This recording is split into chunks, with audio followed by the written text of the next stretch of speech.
Big Loud Talk in the building. Yo, yo. 007. We got a special guest.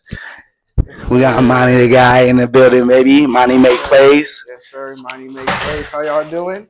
And First episode, first podcast ever. So cut me some slack. yeah. Just a little bit. But we here, man. I'm excited. I wanted to let y'all know this will be the second co-host that you guys see that will be a part of Loud Talk 007, man. Yes, sir.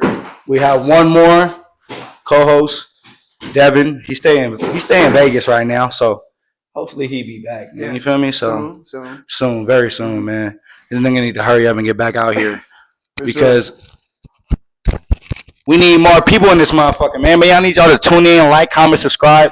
It's some real shit, not no fake shit. Shit that you could actually relate to. Yeah. You can understand. You know, we ain't like all these other people who just do random shit. You know, they be commenting and doing and having the same kind of vibe, same kind of viewpoints. We trying to give you real shit. We from the Bay Area. You know what I'm saying? Big Bay. So we trying to give y'all the perspective of us and see if y'all fuck with it. So yeah, make sure y'all tap in.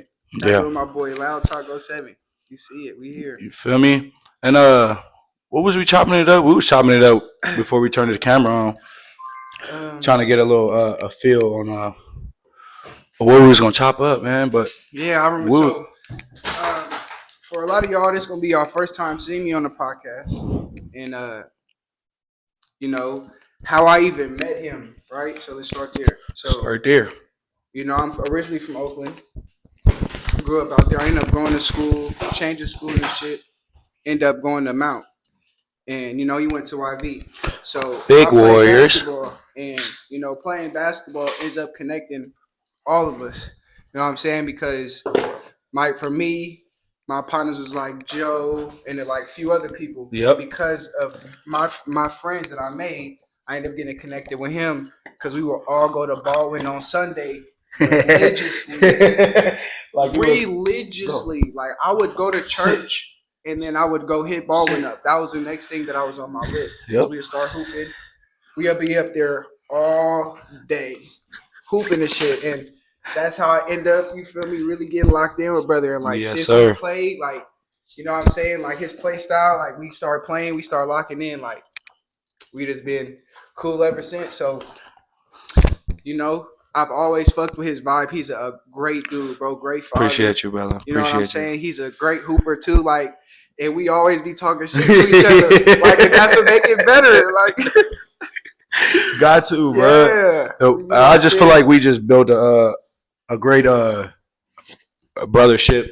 For sure. You feel me? I don't really do friendship. I don't like the word friend because a lot of people change. But anyway, we built a bond on the court through something we love.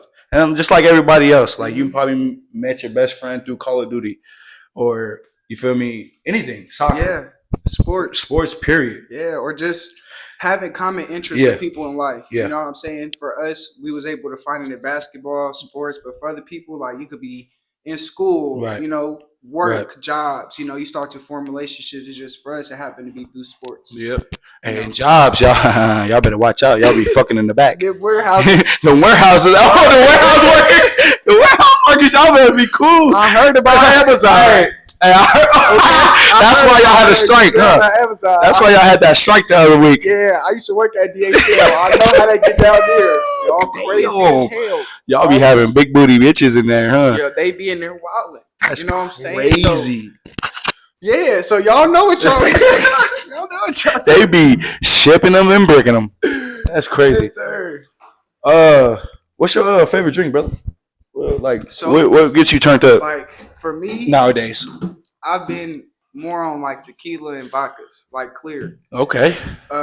Because like when I first started drinking, it's always been Hennessy. Go sit down. My mom is a big Hennessy drinker, like that's what I got put on to. Sit. Sorry, guys, that's my dog, man. For a while, that's what it was for me, but sit. My sister ended up putting me on to Cazadores. Cazador. I like that. That's different. You know, like that. I don't when I drink, I don't get that hungover because I also smoke too, so I'll be leveled out. But waking up in the morning is way easier off of clear than it is Hennessy. Yeah. Like I really don't get hangovers. Yeah. Clear. No, we don't get hangovers on clear. Like at all. And it's smooth. Like I can still operate, do what I need to do. I'm mellow. I could be like vibing. I feel like I get white girl wasted. You feel me? Like that's why I like Tito's. Thinking like I'll fuck with you. I might get white girl wasted. Yeah. I mean, I know them white girls be turning up, but it's just a different white girl wasted. I just know I'm drinking like a white girl. Right? And it's I fuck with it. I got when I tasted it, I'm like, it's smooth. This is what we drinking right now. Tito's. Cheers, brother. Tito's right now. Yes, sir. Big Loud Talk, man. Yes, sir. We just want to come on here and let you know who we are, man. Mm-hmm. Little introduction. Yes, sir. Of course, y'all gonna be able to get to know me more as we go on, because this is not gonna be the first time last time y'all see me. Yeah, I told y'all. This is a permanent co-host. You will see his face. Yes, and I just want to take a second just to give him his flowers real quick, because like this is my first ever podcast. You know what I'm saying? So like, for him to be able to be comfortable enough to dive into this lane and do what he's doing, he's making it easier for people like me who've wanted to probably get into something like this, but have never had the confidence or like courage to get into it. So like seeing him do it and seeing the things that he's currently doing and appreciate you, brother. Appreciate you, brother. I'm just happy to be here. Appreciate you, brother. What I'm saying? So if I can add any value, I'm happy to do that. Yes, sir. You know, I love my brother. Right? Yes, sir. So, all love and all fucking respect. Yes, sir. You feel me? And I appreciate that, man. I'm not like, I'm a humble motherfucker. Mm-hmm. I wouldn't take those flowers. Why? Because I feel like we gonna do this shit together. You feel me? Yeah, but we're gonna do this shit together, regardless. You feel me? Yeah. Regardless. And I'm the type of person that's just like, I want to be there for my brothers and show my brothers that I'm new to this shit too. Yeah. But I know that what we can do, how we have conversations every day. Yeah. Every day about different shit. And it's not recorded. Crazy shit. Like if we would have been doing this. Yeah. Back when we was actually all hooping that ball and having our sessions, this shit would have been crazy. Oh man! Because do y'all know where we used to go on that ball? Hey, y'all don't know. I don't think I don't think they know what happened. What goes on at Baldwin Park? Baldwin be crazy, bro. Yeah, I feel like Baldwin is like the LA. You know how they had the beach out there? Yeah, it's just like Venice Beach, bro. It used to be compy. Like, people used to come from Antioch and Pittsburgh and shit like that. San Francisco, just to come South City. Baldwin at the park outside because it was compy like that. Sundays, every day, 25, 30 people there. If you lose a game, you might not play again. So you better win because you're sitting out for 2-3 hours. Yes. So you better find a good team, build a good team, and win. Or be happy with chilling. Yeah, we're gonna be big loud out there. We're gonna be big loud out there. Like it happens every time. If we just chilling, smoking, I might pop on the grill, nigga. We eating. Mm-hmm. So it just vibes. It was big vibes, and we had opportunity to bring out other people, have other people come out from different areas, and everybody like playing basketball. Everybody like talking shit. But one thing that we did was leave it on the court, and that's what made it good and safe. I mean, it wasn't always safe, but it was majority safe. Yeah. Nobody pulled out any weapons. It was all hands. Yeah. If anything went down, it was hands. But we didn't let it get that far. And I feel like this summer, 2024, it's gonna be lit. It's gonna be lit. I feel like it's gonna be a lot of people out that want to play. I mean, like it used to be stuff, but like he said, at the end of the day, we leave it on the court. That's just how it is. Yeah. Everybody's competitive. You know what I'm saying? Right. None of us are going to the NBA. But everybody wants to be able to play, and I'm expecting the person that's guarding me to be 100. Yep. Keep it 100. Yep. You give 100, I'm giving 100. Yep. You know, that's what makes it fun. And at the end of the game, we all chilling because that's what we want. We want to play competitively. So it's like you got to have thick skin. Don't be mad because we talking shit. Yep. Don't be mad. Talk shit back. Yeah. Sorry guys, this is my dog. You know what I'm saying? Get a bucket. Don't get. At the end of the day. If you can't talk shit, get a bucket. Get a bucket. Get a bucket. That's all you gotta do. Get a bucket. You get a bucket. Get a bucket. It'll be over. Oh, me and Shiv got. You're gonna be watching this.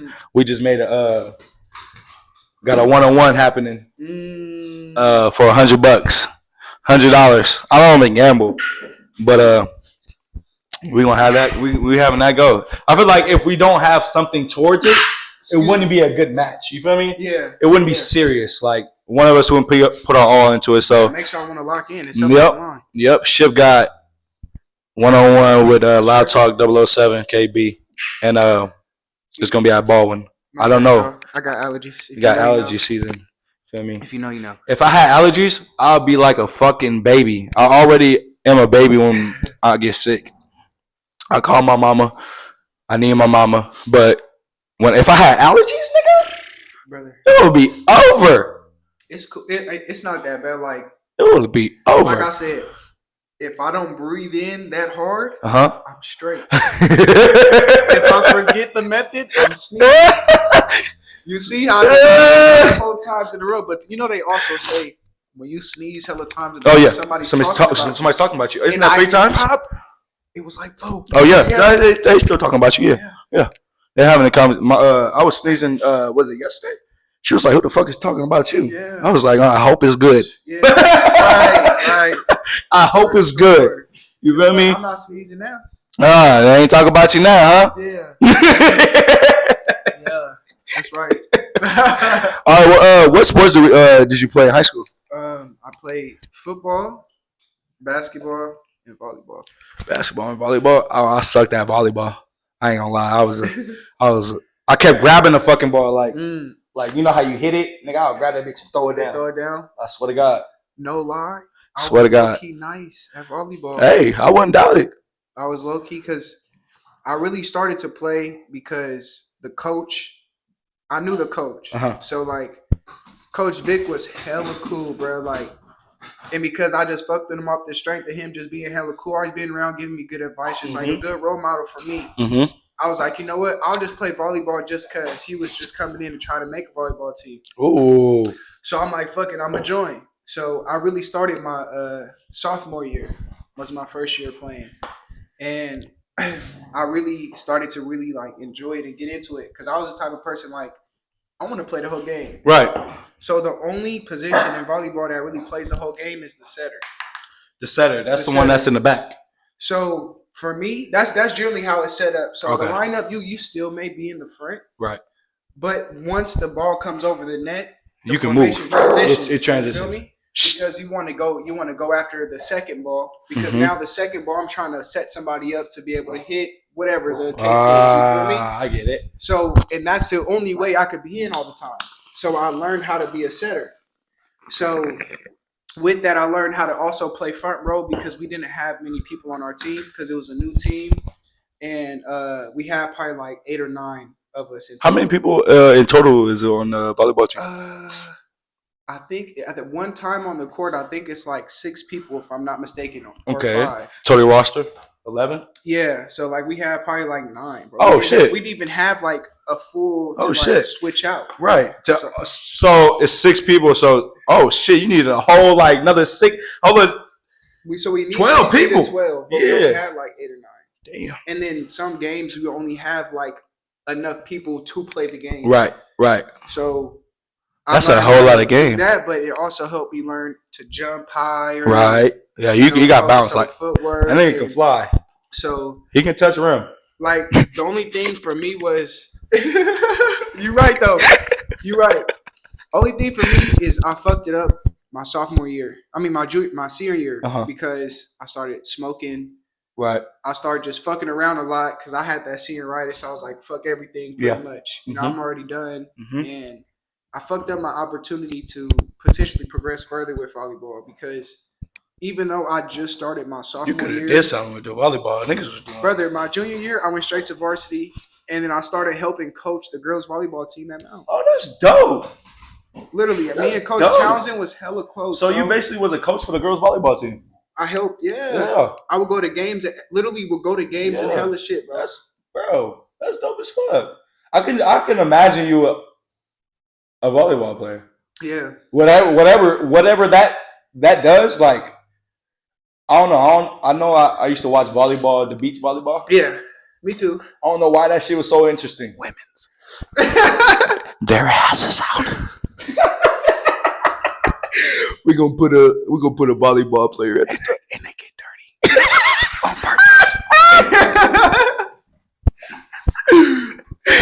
Oh my mama. Oh my mama. But like for me, like and it's That's crazy because cool. Like I like that. A lot of people would probably think like, oh yeah, you were probably just trying to help with the girls volleyball team because you wanted to see the girls. You just like volleyball. For me, I really love, bro. Like I really started to love volleyball, bro. You just like that was like my main second sport, like basketball and the girls, volleyball second, and the girls. And it was like I got to like because in high school I had a different mentality. I wasn't really focused on trying to get where everything. Right. I was able to like actually, you feel me, meet some cool people. Right. Like. So I had the opportunity to do certain things that maybe if I was too focused on trying to flirt with all the females that I was helping, I would have lost out on. You feel me? So I gained a little bit of leadership and learning how to cater different stuff to different people because it was so many different girls who had different skill levels. So for me to obtain certain skills in a fast time, because a lot of the technique and shit is somewhat like basketball. So it was kind of easy. Right. But you learn hand placement and jumping techniques that's a little different. So I was able to catch on and actually teach other people that and help them. So it like made me feel good to be able to see people take some of the stuff that I was saying and like just apply it to themselves and just see subtle changes. Cause I knew I'm not the best player. You know what I'm saying? I don't have the best skill, but for somebody to appreciate me enough to listen to me and me to see them make subtle changes was like, that's why I never was worried about trying to talk to them or nothing like that. Because I was gaining a lot from that. You feel me? So that's dope, bro. That was pretty cool. Yeah. That's cool, bro. That was cool. Was there anything that like when you was playing volleyball, was there like major injuries that you came across? Yeah, bro, yeah. As in, like, weirdly, just playing like volleyball. Yeah, weirdly. So we had an alumni game, and we had the volleyball net set up. And usually for volleyball games and shit, like there's a pad that goes over like the crank. Okay. Because the crank is exposed. You feel me? And like if you you could easily crash into that, like jump in from certain angles trying to hit the ball. So that's what happened to me. I was getting set outside. I was hitting 5. So if you know volleyball, 5 is on the right side and it's like in the front. Okay. So I was hitting. So the alumni set me. I went for the ball. Boom. I hit it, but like my momentum carried me and I hit the crank because when we was playing, we didn't have the thing on. Right. So I hit the crank. Boom. And I thought I broke my ribs, bro. But I really just got a scar. I don't know if you can see it, but it's on like this side. Oh yeah, it's like, right here. Yeah, it's a scar right there. Yep. And that's because I cut myself open. Like I was leaking and Vic was like, he was like, you good? Like he was really tripping because I was like, he ain't never seen that shit before. Yeah, because like it was so random for me to feel me like land into that. And mind you, at that point, that I was a junior, so I already been playing for almost 2 years. You feel me? I was good, but boom, that shit was crazy. Like, and that's like the only time I really hurt myself crazy. Other than that, probably rolling the ankle. Damn. The craziest injury I ever had in just like basketball, I had a couple. I had my first injury. This was 8th grade. Well, not okay. Not my. That's my second injury. My first injury was 7th grade. It was when I started playing AAU basketball. I first started playing basketball. Wildcat, shout out Koyama. Shout out the Koyama family. Devin, Jordan, Mr. Koyama himself. They took me underneath their wings, you feel me? As in just a kid just playing basketball. Devin came up to me. He was like, you want to play basketball for my dad's team? It's like, fuck yeah. I was like, yeah, nigga, what we gotta do? I'll sign up, you feel me? So they wanted some money. My mama ain't had no money. You feel me? My mama ain't got it like that. We ain't come from that. So what my coach did, he paid for everything. Paid for everything. Everything I did, everything I ate, paid for it. So this game we playing got a tournament in Walnut Creek at Tice Valley. Okay. We at Tice Valley and in the middle court. Oh well, no, on the far right court. On the right side. Oh, fuck. I always do that shit. So Nigga, got my whole family there. Everybody there. Yeah. Boom. We up. Scoring. I'm playing at this position. At this point, I'm playing point guard. He steals it from me, right? Boom. Steals it from me. My boy Devin running down. I'm right on the, like, right behind the ball carrier, like, literally right here. So my boy Devin's right here. So, dude went up for a layup. Nigga, I jumped way before he even, like, went up. Yeah. So I jumped. And once I came down, nigga, I had all ball in my hand, like, on the glass. Yeah. My arms and my chin was, like right there on the backboard. Yeah. So I went like this. Boom. My legs, the dude and Devin collide. I collided with them after I hit the backboard. Boom. So now I can't see my feet. Yeah. So now I just go down. Boom.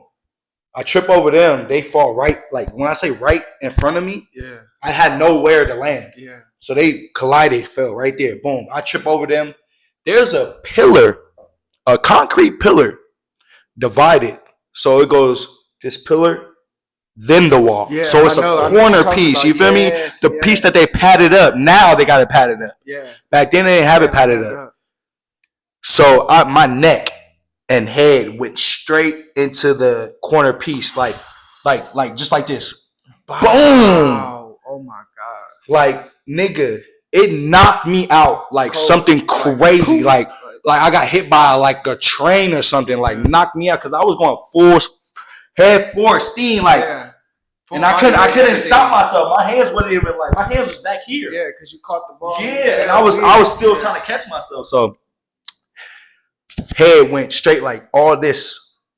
My ear slid off, but it hit like right on directly on my neck. Like boom, and you know it's a pressure point right here.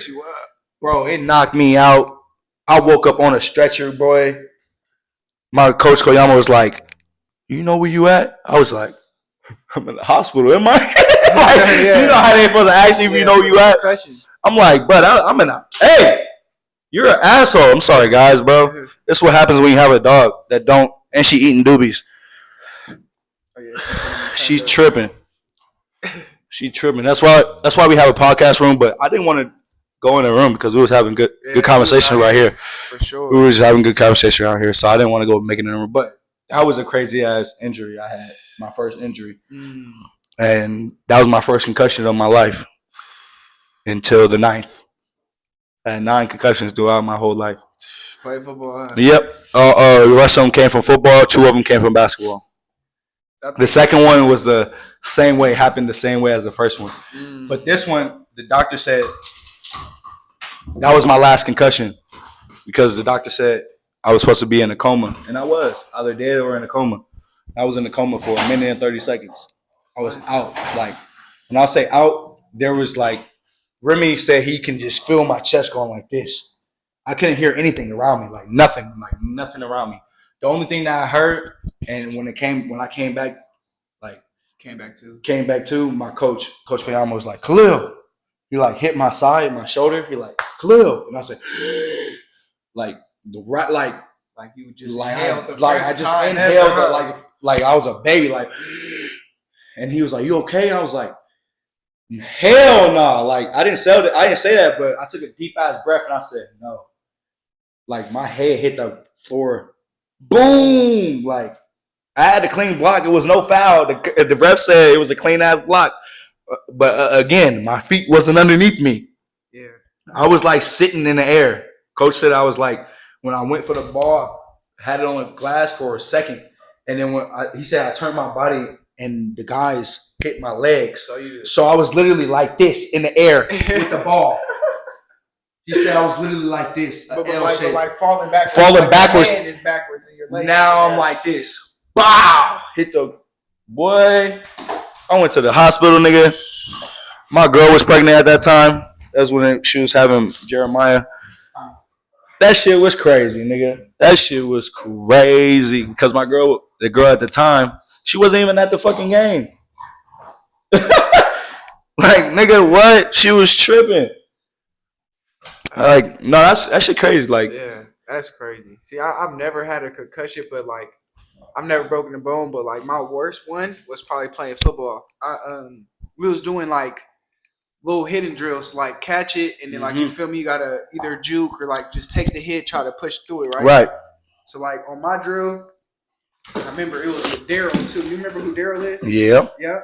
So Daryl, he was on the other side, and I had caught the ball, and I tucked the ball under my like this right here, and I don't know why, but as soon as he tackled me and we fell, I switched the ball because I was trying to like protect it, make sure it didn't drop, and my hand went under his shoulder pad. Oh shit! So when he fell, my thumb went like it popped out of place, it popped out of place, but went back inside. Ooh. And I had a catching glove on at the time, so like it swelled up immediately, bro. Like, and I was like I was hurting. He's like, "What's wrong?" I went up to him, bro. And it took a minute for me to rip my glove off because it was already so swollen, bro. What the fuck? My glove off, bro, and my whole thumb was fucking purple already, hella swollen. And you know how we had at Mount, we had sports medicine. Yeah. So they had the students who learned how to do sports medicine come out to help. Sports med, shout out sports med. Wrap up season. They said at that point because it was so swollen, all they could really do is give me ice because they didn't want to wrap it or nothing like that because they didn't know what was wrong. Yep. So I'm like, all right, bet. So I just iced it for a second, and then I showed my coach. He's like, just throw the catching glove back on. You'll be good. So I threw my catching glove back on, bro. The fuck? And then the next day we played y'all. We played YV, brother. And that was when I was on football? JV. Yes, that was when I was on JV. God damn. And this was like my first year. Was this at your home? This was at our home. And this was the same game I damn near broke for a touchdown on that kickoff return. I had 2 touchdowns that game. Yeah, so I caught the kickoff. Boom. I got a concussion that game too. I'm running right up the sideline. I break. Poop. I break off a tackle. And I remember him because he had the roll thing. Like, you know how they be like, right? Like, little neck roll, little neck pad. Neck roll. He was like, so when we hit, right? Only the crazy motherfuckers had those. Like this in my left hand. I don't know why, but it was because like I would put it on my left side if I'm by the sideline. Yeah. So if I fall out of bounds, it's going out of bounds. Yeah. So I had it right here. But when he hit me, he cut me off. So we boom, and then when I fell, but when he hit me, he tried to hit me low. So he literally, his helmet hit straight into my thumb, bro. The same thumb that yesterday I damn near popped out of place. So I was hurt. I was like, oh my God. Fuck! I had my catching glove on, bro. That shit like literally was keeping the swelling down. And I had another kickoff after that. And I ended up almost getting the tug on that motherfucker. But I got tired, bro. I got to like this fucking, I caught it in the end zone. Boop. I had came out, I bust left, I hit right. Bam, I broke a tackle. Bam, I broke a knuckle tackle. Bam, now I'm running up the sideline. And mind you guys, we're not playing on the same team. No, we're not. We're not playing against each other. No, you feel me? We're freshmen, yes. Yes. I'm on varsity, he's on JV. I'm on JV. So I'm up. So let's get it right there. And then I get hit. Bam! I get hit at like the 80. Damn near. So I'm like 20 yards, brother. I was so tired. The nigga ended up knocking me down. Freddie jumped on me like this, and we fell like. That's hella crazy. I remember that game. I was pumped up for the JV and freshman games. You feel me? Vaughn was in a locker room because like how our field is set up. Yeah. The end zone for us is facing the locker room. Yeah. So they're standing in the locker room watching our game. Yep. So I'm watching everybody. I see my mom in the stands. My mom was going crazy. The varsity in the locker room was going crazy. Yep. I'm just trying to run. We was not in tired, bro. We couldn't get in the locker room. We didn't have no locker room. We got dressed on the side of the field. Yeah, we did them. We had all the visiting teams. We did them dirty. We was broke. We literally got dressed on the side of the field. We was broke. Okay, I'm gonna tell y'all now. Now they probably got a locker room for the boys. Now they got a little money. Yeah, but they got a field too. 9 times out of 10, they didn't have money. They're broke, right? They were old school hospital. Yeah. They were like back in I don't know when. Like fun fact, our school was a cemetery. Our school. Look, Mount right for real. Carry dead people. So Mount for real Before it was a high school. Before John Muir across the street, it was John Muir. Before it was a high school, for real, it used to not only be a hospital, but it also supposedly was a psychiatric ward. Yeah. And it had like a bowling alley under a certain part. I heard that. You go into the school, right? So it was kind of there. So when you first come into the gate and you see that first building. First building to the right, right? Yep, first building. Yep. It was like coming from the park, coming from the downtown. Okay, guys. So like, let's say if you came from John Muir and you passed IHTA, you walk straight, right? On the side of the building right there was like there was like stairs that went down and there was like a door, right? And we always wanted to try to get in there, but that was supposedly the door was supposedly at. You think Mount got secret tunnels? Because that's a big ass school, my boy. I don't know if they got a secret tunnel. I just think they probably got like probably something that's under there. It's probably not what it used to be. Right. But it's probably like a small, like a room or something. Mount like creeps me the fuck out every time I go there. Like passing it, like it just creeps me the fuck out. Like gives me like eerie vibes, nigga. When we shot a video there for my nigga Ant, it was just so eerie. Like I'm like, bro, like something happened here. Bro, Mount Diablo High is literally haunted. It has to be. It has to be haunted. Students, yes. Students back in the day, literally, there was students that fucking killed it has to be, brother. At Mount Diablo It High. has to be. And it's literally haunted. I kid you not. The school is old as fuck. Old as shit. Weird. It's haunted. They got 3 floors. Yes. Do y'all remember the whole clown era where the whole killer clown people was like clowns and going around and doing crazy shit? Oh my God, I remember that shit. The clown came to fucking Mount Diablo High, bro. The clown that they caught on Concord Ave. You remember that clown? You think it was the same clown? It might have been because look, the clown he came. So we had a game that day. So Friday nights was always big at all high school. Right. Everybody knows that. High school Friday nights was all football. Yep. So if you played, if you was on JV like me, this is freshman year. The thing is, I could have went to varsity, but there was no freshman team anyway. So just know, JV was the freshman team. There was no freshman team and everything. So just imagine. JV. I played JV even when I was a junior. But let me tell y'all, because I injured my thumb, I didn't want to go up to VAR because I almost wasn't. Don't explain yourself better. Say you were varsity. It's okay. I don't care about being real. Okay. No. Right. You got a point. I was on varsity volleyball. I was on at senior year. I was on varsity basketball. But yeah, I had a lot of other stuff too. I was working everything, whatever. I just lost myself. You good? But that's what we do. That's what the real is. Like, when you chopping it up, when you talking, you don't just fucking stop and just like edit shit and. No, shit happens. You literally forget what your train of thought was. If you don't have those, shout out to Tito. Tito and them. Anyway, this video is sponsored by. One day, Tito's. One day it will be sponsored by. But shout out to them. Shout out to Tito's. Tito's, if y'all happen to see this, we appreciate y'all. We appreciate you so much.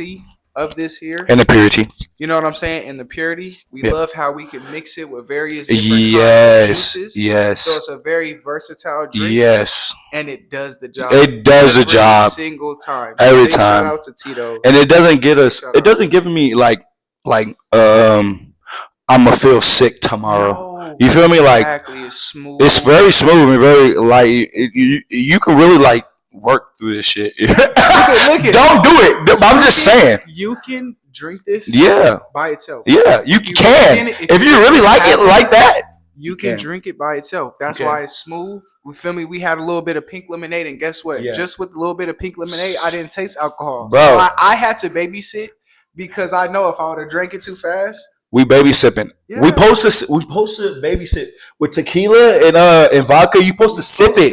It's like wine. Yeah. Exactly. It's not like you're killing yourself once you take shots. Yeah. Like I heard that before. You're not just know. Look it up. You're supposed to drink it like wine. Yep. That's why it tastes so good when it ages.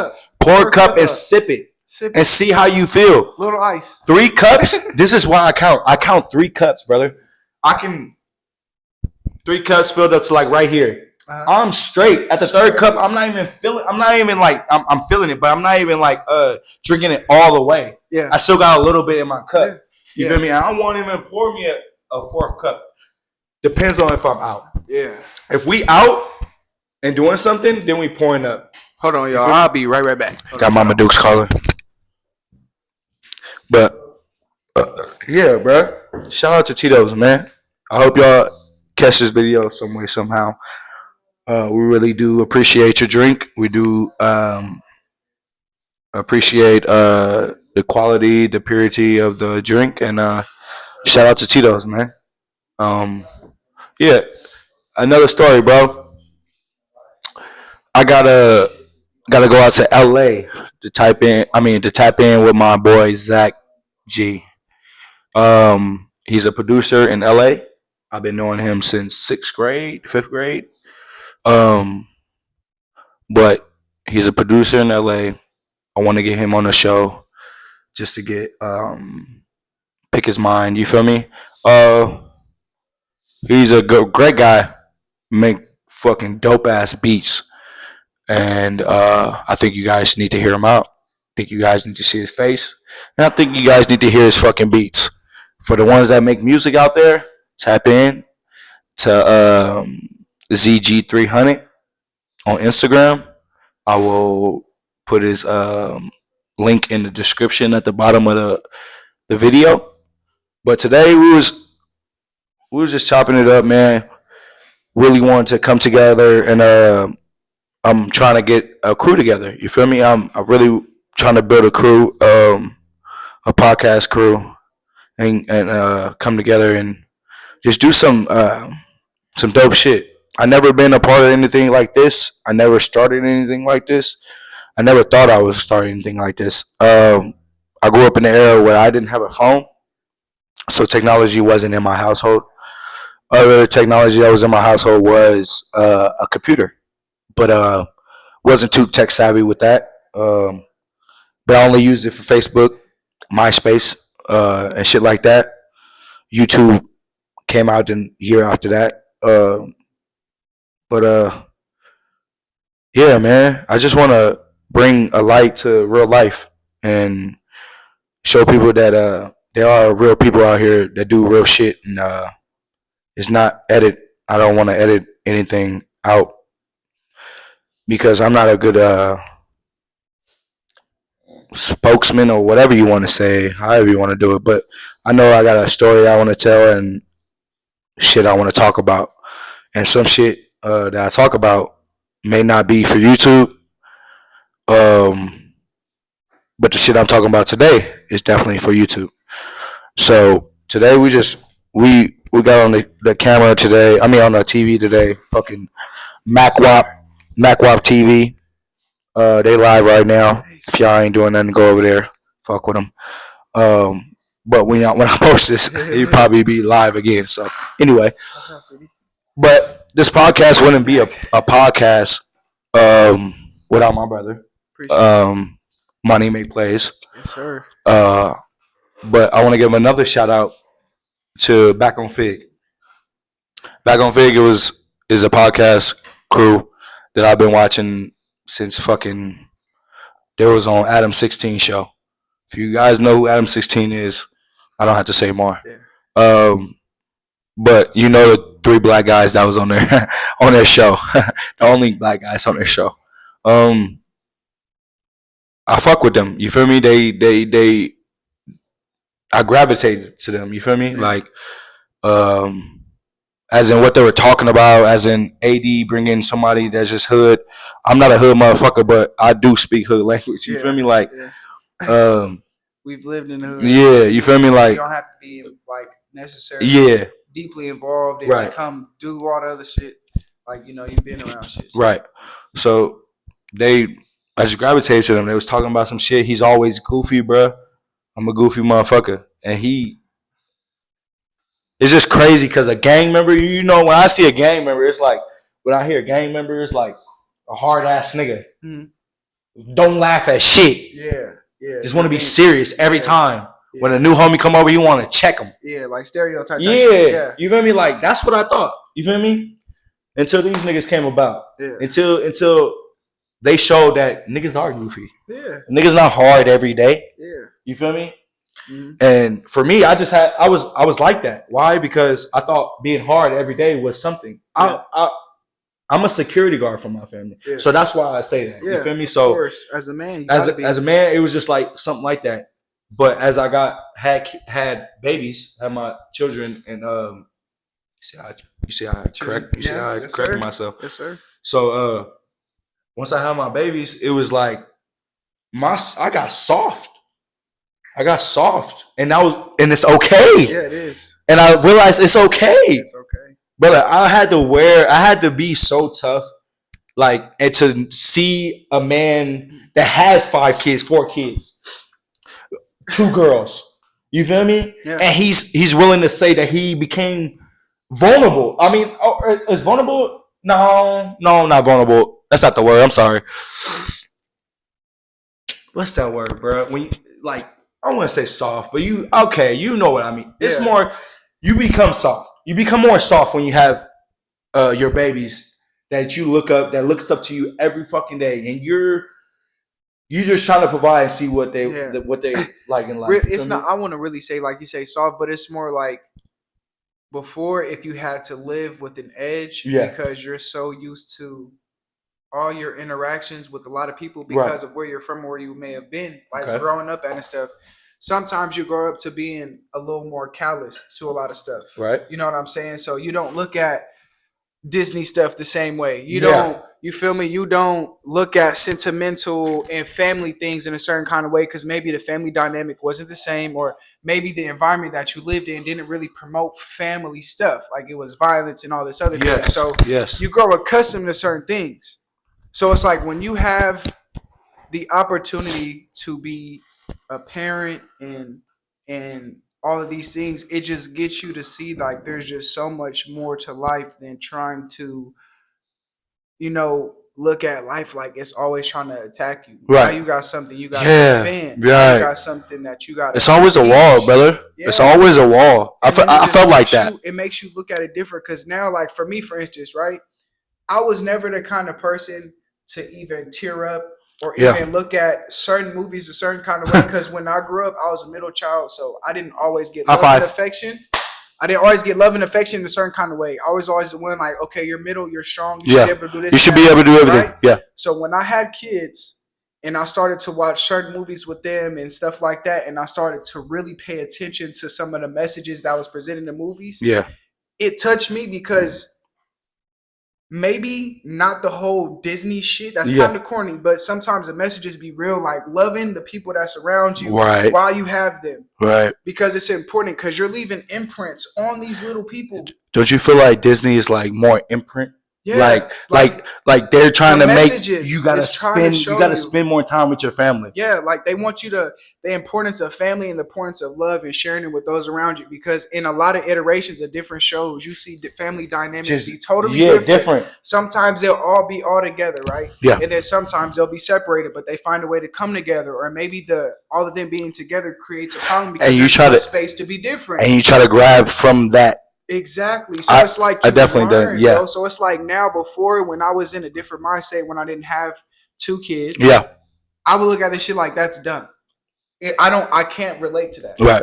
But now that I could relate to that, it's like, damn, that means something. Yeah. So it's like I'm not soft, but it's like now I could find something that's relatable to me, and now I see it in a different way. Okay. You know what I'm saying? Yes, sir. Yes, sir. I can relate to a message about wanting to be here for your kids because in certain Disney shit, you see families putting into a child and a child prospering and doing stuff, and it's all about family and all about building people up. That's what I want for mine. Yeah.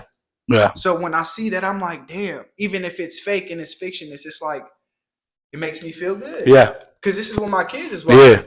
I watch a lot of Disney. Me too, bro. You don't know how many times I watched movies? Hey, what's Elemental? Bro, you know how many times I've watched The Trolls? The Trolls is just shit. They go crazy. I'm in that movie. Branch, that's me. Shout out to you, my boy. Shout out to Branch. Shout out to Branch. He was the realest motherfucker. Shout out to Branch. Justin Timberlake, he was him. He was Branch? Yes. Branch was just. Yes, Branch. Guess who played me? Justin Timberlake, nigga. What the fuck? Brother, yes. Justin Timberlake played Branch? Yes, bro. Wow. That's how you know I watched that motherfucker What so the many fuck? times. I never knew that. Brother, I watched Trolls. I probably helped them be the top viewed show on whatever network that was on. Because that's all my son would watch. And it wasn't because of like the whole thing about, oh, it's Trolls and some of them toys is for girls. Right. It's about music. My son loves music. The music. Since my son was in the womb, we played music for him, and he would react by kicking and touching. Oh my God. I would sing to my son. Yeah. So like now he loves music stuff. Yeah. That's Lavelia. But I never did that with Lavelia. I did that with Lilo. Okay. Lilo got all the like music headphones on his stomach. You feel me? Like putting my gaming headphones on his stomach, and I'm just playing the game and it's shooting. Yeah. It's shooting. It's like, you feel me? But music wise, my baby girl, she is something different, bro. She is nothing like her other siblings. Yeah. Like, she's the goofiest motherfucker I met. Bro, like, any song come on. She was dancing. Yeah, bro. I was so you can't tell. Bro, that was real. Like, she heard the song, she just dancing, turned and they said, I was like, what? You better stop. But I couldn't because it's in the moment. You feel me? I love those moments. Yeah. You feel me? Like, my babies didn't know, like, they don't know like what we had to provide for them, what we had to do for them, what we had to go through to just like, and I'm just like, bro, looking at my babies, I'm just like, damn, nigga, like, you so blessed, bro. Like, what the fuck? I waited so long. Hey, get your ass out of the trash. Look at my fucking mutt. Lucky. Come here. Not to me. Come here. Get in your bed. Go. I can't save you, sweetheart. Come on. Get in your bed. Sit down. Sit. Yeah, that's what you get. Your dog get in the trash, you know what's gonna happen. They're gonna be coughing up fucking snowballs and fucking everything else.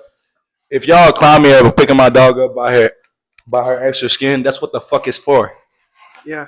That's what it's for, man. Puppies get picked up by their parents. By their parents. That's what it's for. They don't get hurt by this. They're not hurt by that. If you smack them, they're going to feel that. Yeah. But if you pick them up by this, that's just extra skin. Yeah, they know it's either discipline or being moved. That's getting moved. Sit. I'm not playing with you. Sit. Stop. Why are you acting like that? You don't see me having a whole fucking conversation with my dog on this motherfucker. And she's a baby, but she just keep going at it, bro. She don't have no fucking remorse. Yeah. I love her. She's just sweet though. She's a good dog. She just want to be loved. Yeah, she just want to be loved. She knows. Yeah, she knows there's another person in here that will give her love, and I won't let you give her love, and she wants love. Yeah, for sure. She just want my attention. Yes, so bro. Look at it. Like, Lucky, just sit down, baby. You can sit right there. Be in the shot. Just stay. You ain't got to do nothing. Just stay right there.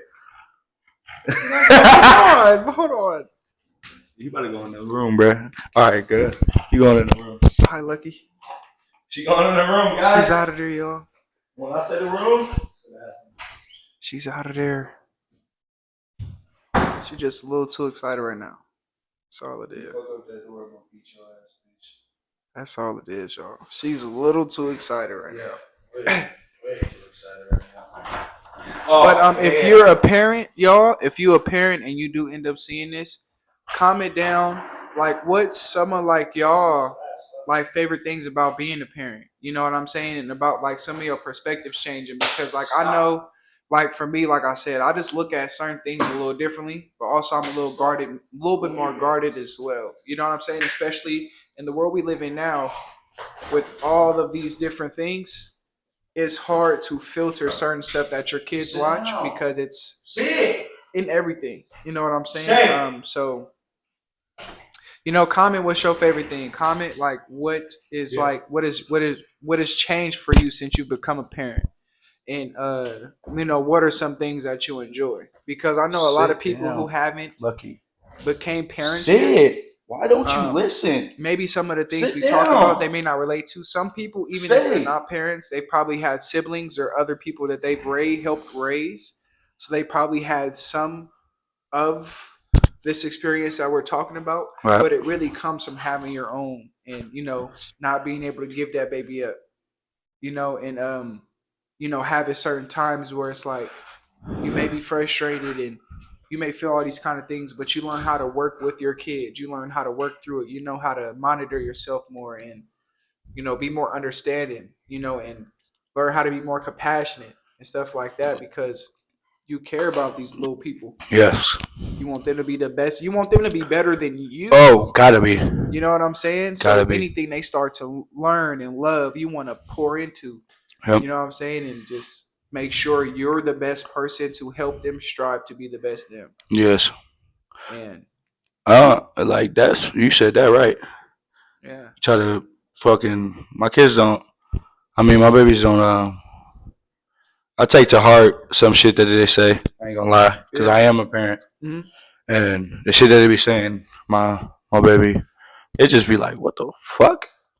They don't appreciate shit.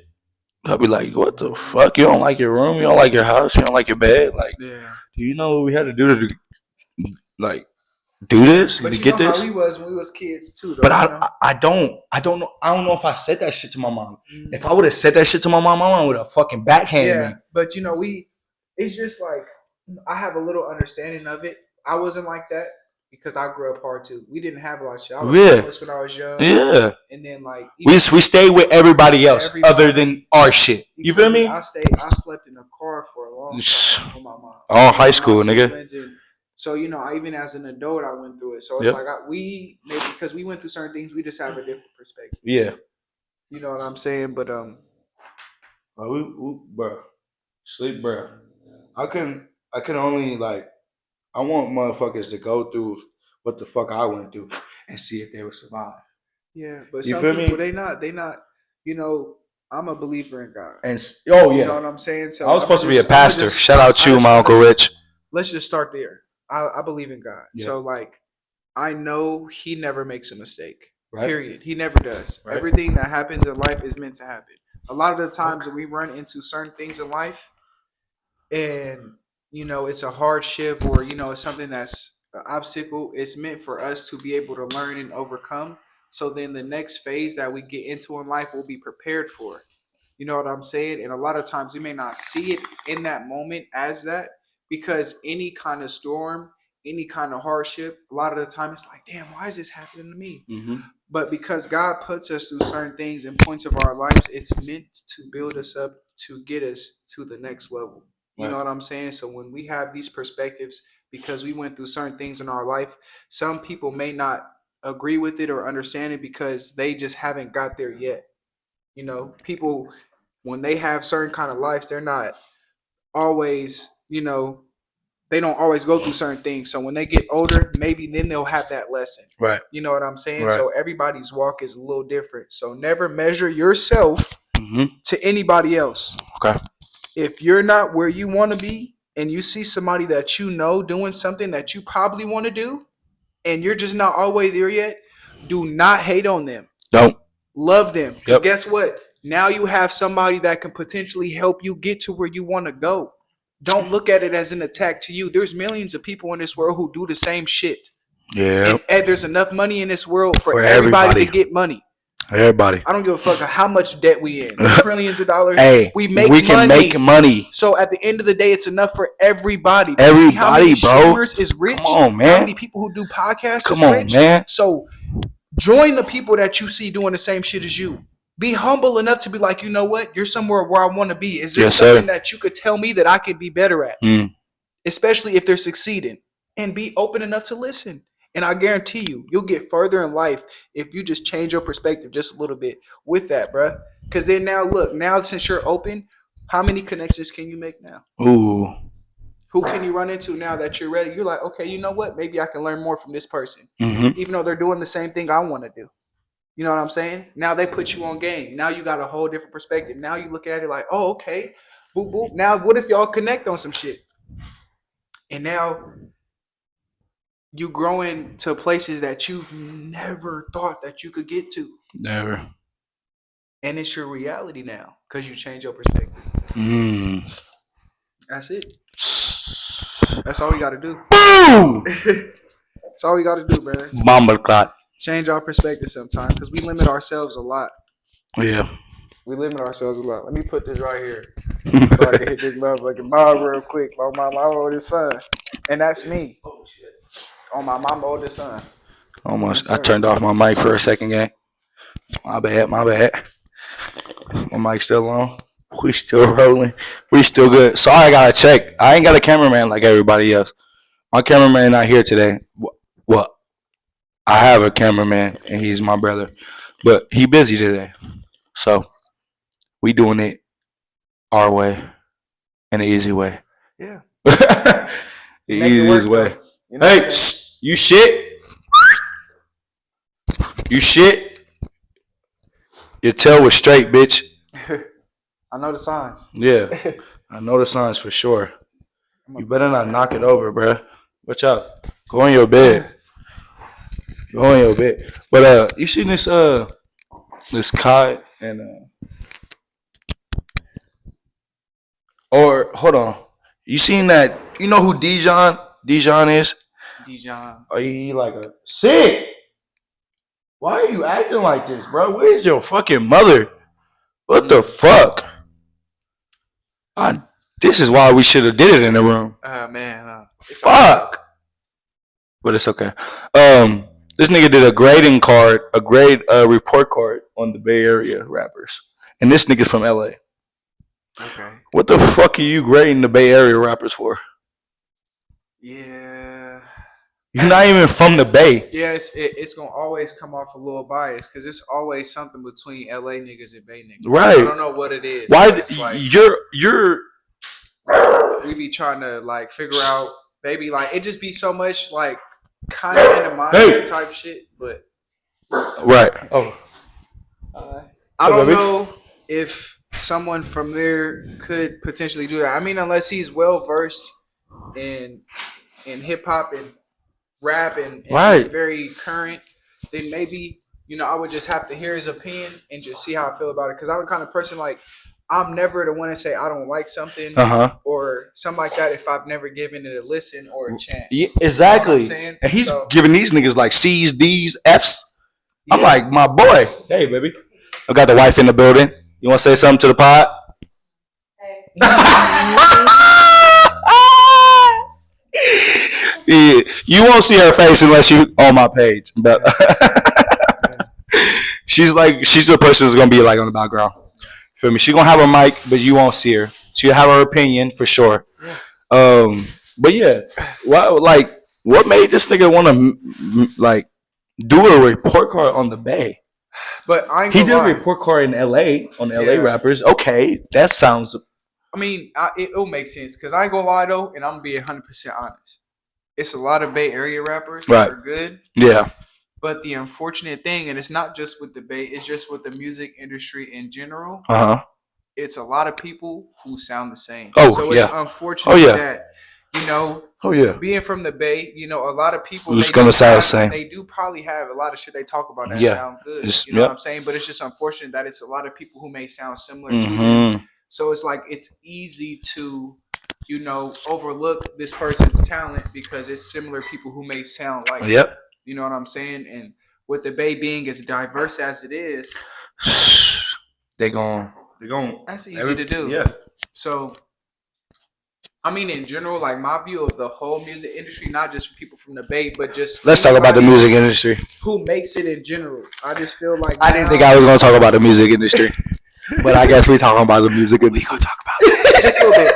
I just want to get your opinion too. Is what you feel like on like the rappers and shit that we have now. Like for me, there's a lot of songs that I like for sure. There's some catchy shit. But at the end of the day, it's so all generally the same.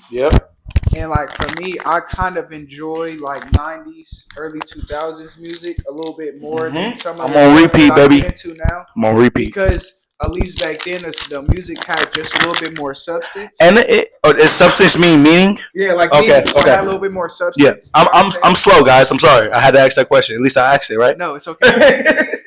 It just had a little bit more substance. You know what I'm saying? It had a little bit more feeling to it. Right. Yes. And like nowadays with the music, it's just more like to pump you up. I mean, there's a few good songs, you know, that have some cool meanings and stuff like that, but generally it's for more entertainment. And I'm not buying that shit. I'm not, you know, I don't mind it at this point. Like there's some days, I'll listen to this music now, and you know, it'd be having me turn. I like it. It'd be cool. Like you know, if I'm just chilling, smoking, drink, whatever, I'll probably. My playlist is all over the place. Yeah, mine too. Mine too. It would go from love songs to rapping, like nigga, like I'll kill your mama. To a straight love song again. Yeah. To a Mario. Mm-hmm. Got a little bit of Chris Brown in there, but go crazy for sure. And then they got a little bit other artists from TikTok. Yeah. Okay. You feel me? Because artists nowadays drop from TikTok. Yeah. And they should be booming. Have you heard of this artist called King Hendrix? Brother, I'm not gonna lie to you. I never know these niggas' names, but I know their music. Bro. Okay, so listen, y'all. So I like watching Twitch streamers, right? You want to put on the song that you're talking about? I do. All right. Oh, is this? You think it's gonna get copyrighted? Is this copyrighted? It could. If we play a song, it could, because since we don't have. How is that copyrighted though? Because okay, so like we won't be able. We're not getting paid off his songs. Yeah, but we won't be able to monetize the video. So like how it works. So like let's say. Even with Twitch, YouTube, any kind of platform where you can post videos and things like that. Okay. When it comes to monetization, which is where we want to get to. That's where we want to get to, yes. You know what I'm saying? Yeah.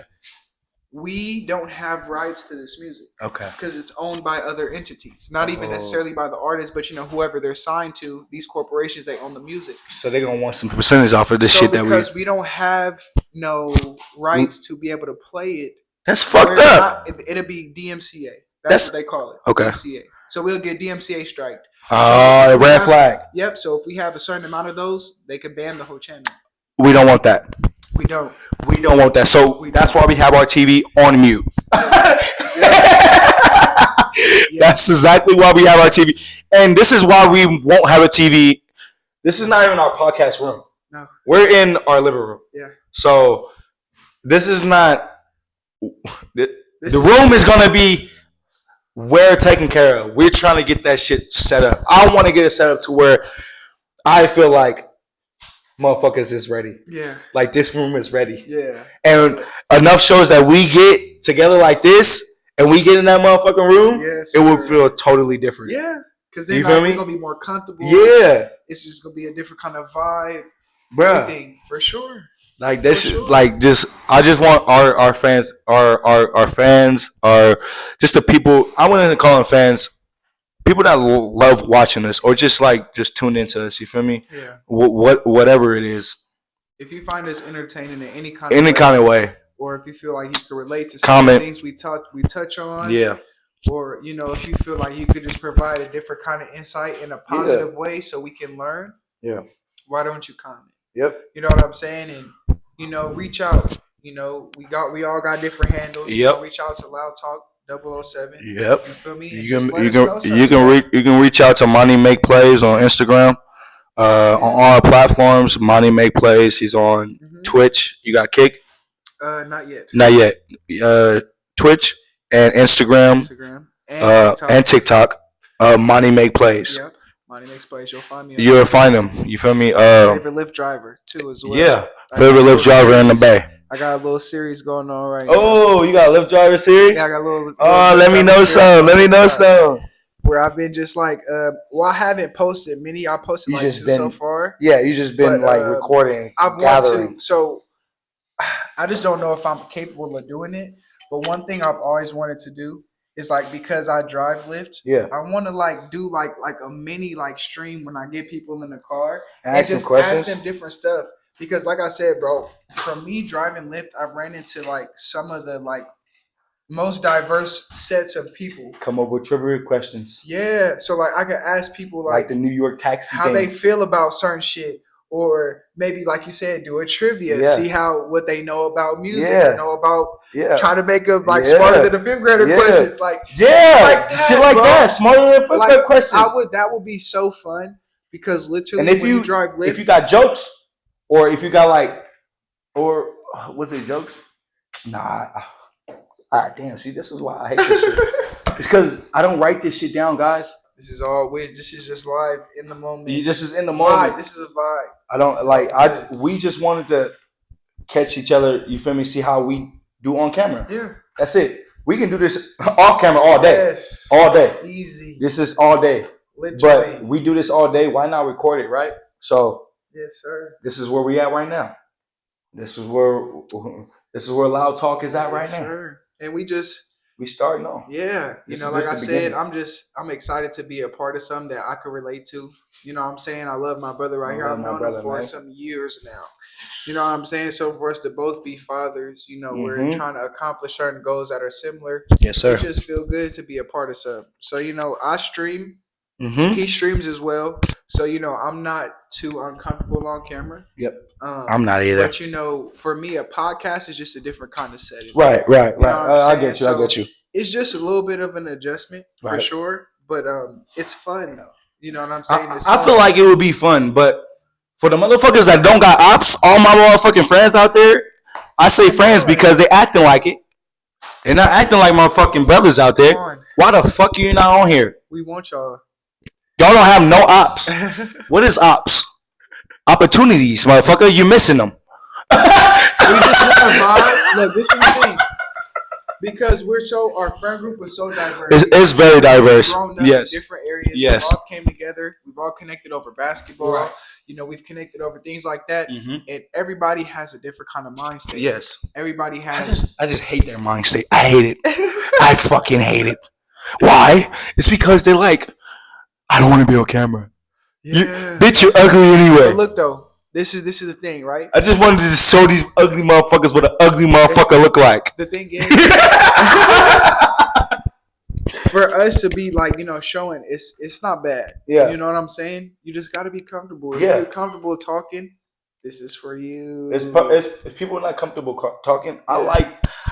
I like talking, but I like being funny too. I like being goofy. You gotta throw the joke in there. You gotta be. But I love serious talks too. Yes. I like getting like what the fuck is wrong with me talks. Hey, hold on, y'all. So most of this podcast has generally been based on family. Yeah. It's been based on things that we've been through in life, kind of where we're at, kind of a few points on loyalty and our friend groups and how it's just transformed us as parents and how we've kind of grown, emotionally, through this whole process. Yeah. It's emotional roller coaster. I want to touch on something that is crazy. What's okay? That? It don't got nothing to do with nothing we've been talking about right now. Brother, how do you feel about the whole P. Diddy? Oh my God. This nigga just said us with a Diddy. No Diddy. We have to, bro. No Diddy. We have to say that, bro, because this whole shit. Damn. This is a good time to talk about it. Whoa. Insane, bro. This is a great time to talk about it. It's currently going on. Diddy is currently showing himself in different places free. He wasn't on the plane that went to that island where there's no extradition at. He didn't go to that blue island? Yeah, he played it off, so he definitely went to the So my question to you is do you believe that, for one, let's ask the first one. Okay. Do you believe that the whole Meek Mill shit with him and Meek is some real shit? Take that. He said, take that. Take that, nigga. That shit was, bro, what? Bro, listen. That nigga said, take that, nigga. What? Listen. Baby, these niggas said, take that, nigga. Right? You seen that whole Meek and P. Diddy shit too? The audio, it said, take that, nigga. Take that, nigga. Like, listen, what? brother. What? I was so thrown off. I do not have no more Meek Mill songs in my I don't stuff. even listen to Meek Mill no more. I'm an avid supporter, but let me tell you this. This nigga. When you go back now and you look at all the little hints about certain shit, about people being a certain kind of way in the industry and how certain shit is, it now all makes a whole kind of sense. It makes so much sense now. And it's just unfortunate because I had a certain kind of viewpoint for these people, and now I'm like, this is crazy. Because and I gave this nigga a shout out on my last, on my second interview, brother. On my first interview, brother, I gave him a shout out. You know something is really going on, right? If he was ready to stage a whole diversion, to buy him enough time to where he can stay free while things are going on and being investigated. Because if he would have initially been where his son was at when they came and they raided that motherfucker in the house, they would have had him in custody because there was underage girls there. Exactly, they would have had him in custody. Where his son. They would have had him in custody while they investigate, so they can keep him in one place. But because he was out of there, he wasn't out the house. He was out of the house, but he was out of there. He was out of there. It gave them enough time for where now they can change it from being, oh, we have to hold you.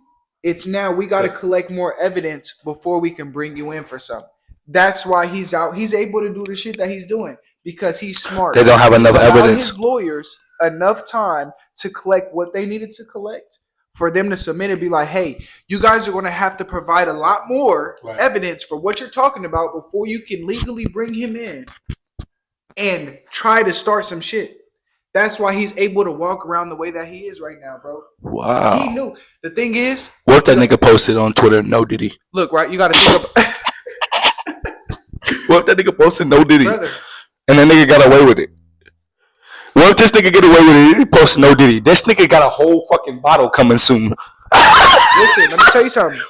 All his alcohol deal is done. He already sold his alcohol deal. I'm gonna tell y'all now. He has something with Revolt, right, as well too. Yeah, some music shit that's gone. That's gone. That's gone. Let me tell y'all something. He's consolidating his funds because he's knowing he's going to have to put a lot of money into these lawyers for him to be able to walk away from this. And I'm going to tell you right now. How much money are you thinking? He is going to be able to walk away from this. It's unfortunate because, look, if they indict this man for the things that he is accused of, right, it's going to have to incorporate more people than just him.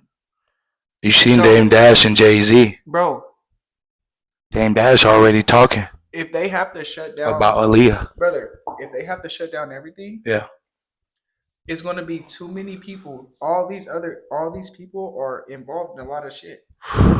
So if they have to bring him down, it's going to involve too many people. You think he's going to say names if they do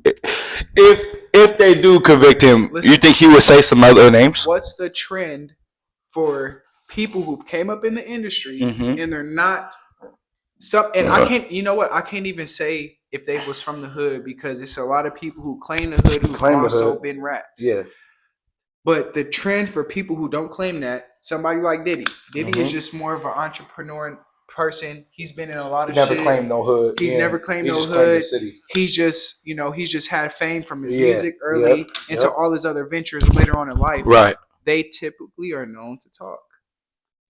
So do you think they really are going to put him in a position where he's going to have to say more about not only him, but other people that could potentially be involved and all these other people who have ties to certain shit? Look how much money he has. No. Look at the parties he throws and all of the people that come to the parties. Yeah, random motherfuckers too.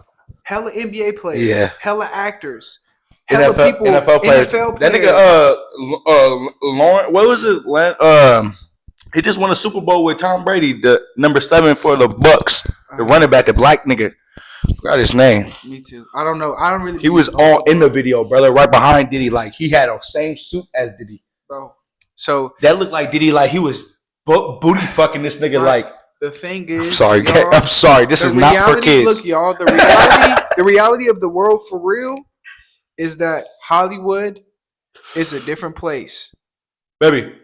People who become famous are famous for a reason. Yeah. You know what I'm saying? People who are around who end up gaining money and all of this kind of traction is because they're pushing a message that whoever is above wants to push. Right.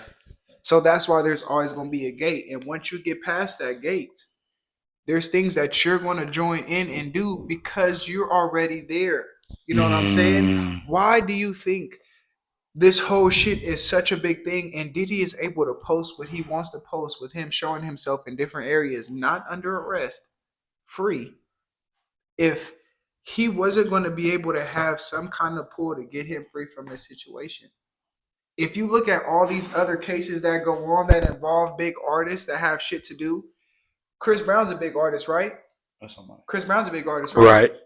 But he always gets in trouble. He do. But do you hear about Chris Brown being involved in all this crazy shit? Hell no. He's just known for sometimes putting his hands on women. Yeah.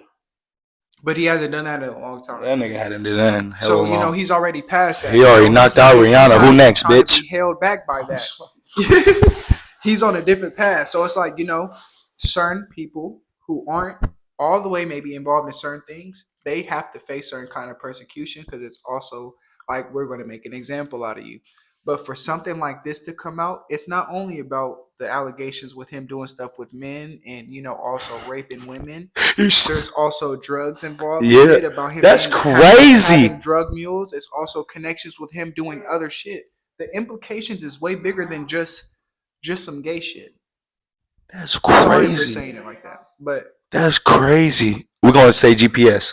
We're gonna use when we say. Yep, that's a perfect term. Yeah, GPS. It's not no GPS, right? But at the end of the day, if he is indicted for something like this, it's bigger than R. Kelly. R. Kelly was on some pedophile shit. That's different. His circle was a lot smaller. It involved him doing things with other people, right? Right. We're talking about P. Diddy, somebody who's connected into The Voice, somebody who has ventures in all of these other kind of businesses. You got to think. People who have money care about money. They don't care about your skin color no more. True. When you're rich, racism does not exist. Because if you hold interest in something, you can provide value, you can provide money. They don't give a fuck how you look. They only care about what you can produce. We need to go live off the grid, nigga. Brother. We go to the mountains in Nebraska or something. I'm ready to. What was that? Start collecting money. I want to go to an island. You know how they have all of these. There's thousands of islands that aren't claimed and don't have nothing going on with them. We can get an island. We bring stuff that we can grow out there, so we can have food and shit that's natural, not with no kind of chemicals or nothing in there. Right. You know what I'm saying? We live off of the land. We find ways because there's satellite, Wi-Fi, all of that. We find a way that we can have set up solar panels so we can have a self-sustaining area with food that can be grown. You feel me? And we can still be connected to media, but not. You know there's electricity in trees. Yeah. You know we can get light and solar from the tree, so we can connect our solar system to the tree. And we can get it from wind. Yep. We can generate. There's so many ways, but it's so many ways, but it's just like you really got to think of that shit. But I watched a video on TikTok. Shout out TikTok. TikTok. Shout out TikTok. Of a dude in India. I just feel like the tree was grown right over like a electricity line or something. Okay. Something, because I just feel like there's no way that this tree can this nigga just literally push the fucking plug into the tree. Push this into the tree. Like a outlet type shit. He pushed this, guys. This outlet piece into the tree. He connected it to a LED and it turned the fuck on. He unplugged it and it turned off. He plugged it back on another side of the tree and it fucking worked. And you know how? Yeah. Okay. You know how people say a lot of people been talking about people hugging trees, tree huggers, and how when they look at people that get hot hippies, they call them tree huggers. Mm-hmm. These niggas are real tree huggers. The energy that when you hug a tree, is so much energy that you get from a tree that we wouldn't have wind. If you don't know what you know, then I don't know what to tell you. But we know that if we cut down trees is bad. Everything, pretty much everything has energy. Right. You know what I'm saying? Everything emits energy. And even human beings, like it's literally science. We all emit light. Yeah. But the light that we emit is not visible to the human eye. It's on a different kind of wavelength that we cannot see. Trees do the same thing. So everything gives off a certain kind of energy. Right. With trees, what they help do is they help create oxygen. They take in carbon dioxide. They release oxygen just like a lot of plants through photosynthesis. So it's important to have these things. So when we take these things away, we're literally taking away things that help produce healthy air for us. You know what I'm saying? And on top of us taking away these things that, take in carbon dioxide, we also have vehicles that emit tons of bad gas. So it's like carbon monoxide and all these other things. And that's why global warming is what it is. Because what's pretty much happening is all of this gas that's released from the burning of oil and stuff like that, it gets to the atmosphere.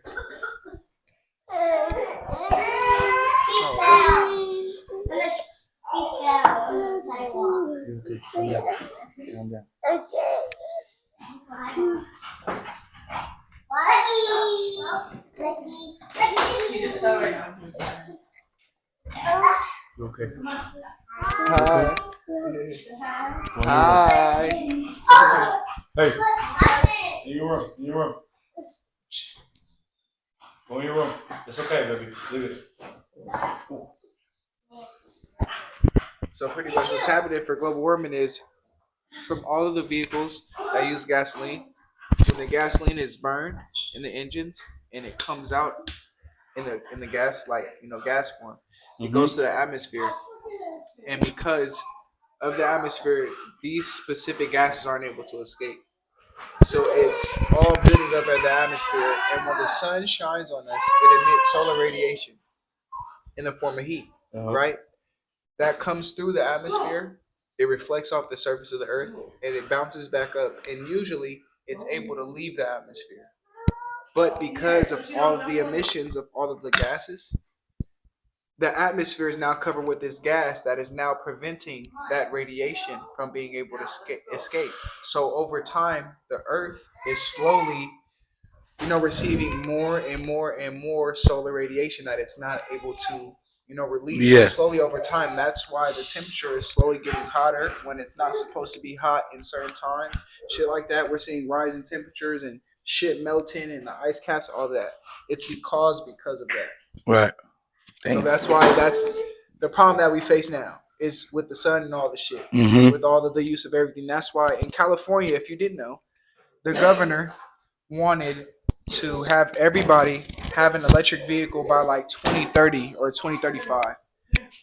But the only problem with that is, why did we go to war for oil in the Middle East if we're going to have to slowly transition energy to electricity? We don't have enough we don't have enough resources here to provide enough batteries because batteries die over time, right? And we're also going to be all pulling from a power grid that never had to supply X amount of vehicles and homes and everything else. Right. What happens if something kills the power grid? And now everything is relying on that grid because we don't want to use gasoline. We don't want to keep polluting the atmosphere. Yeah. So now we have to rely on the power grid, but it's not capable of holding all of this. Yeah.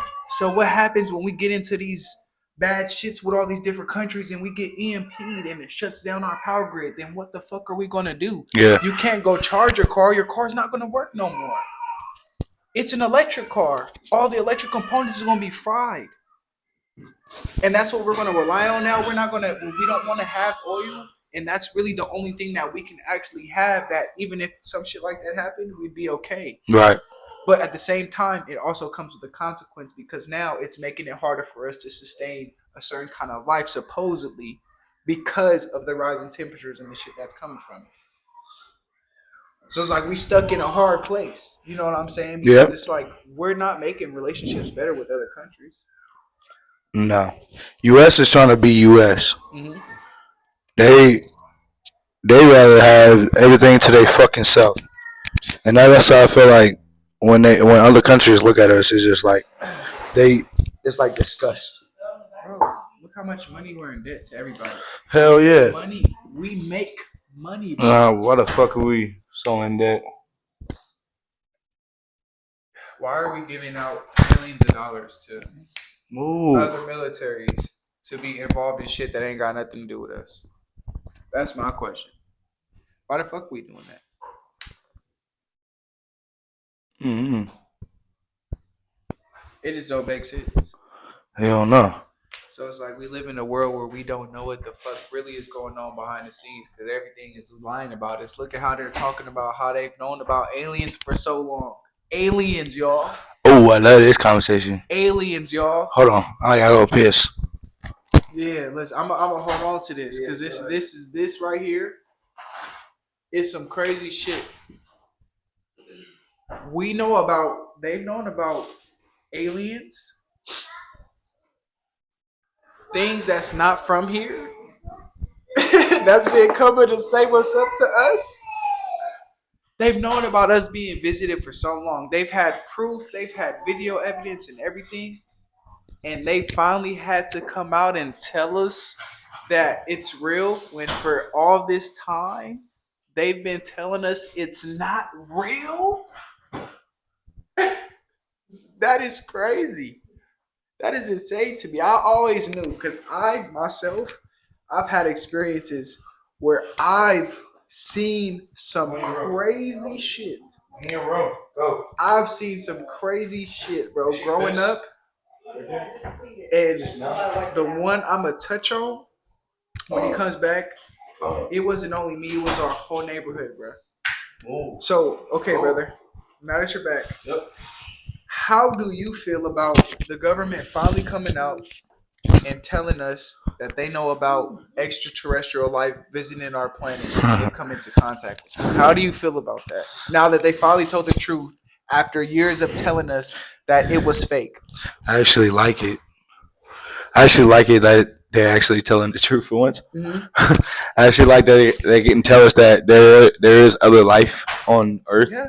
Yeah. You feel me? Like other than like animals and shit, but I'm talking about like shit that we don't know about. That didn't originate from here. But how do you? Okay, I like that. But I like this conversation. Period. Okay. Do you think?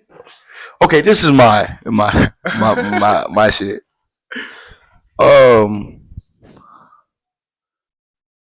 You know how we go to the zoo?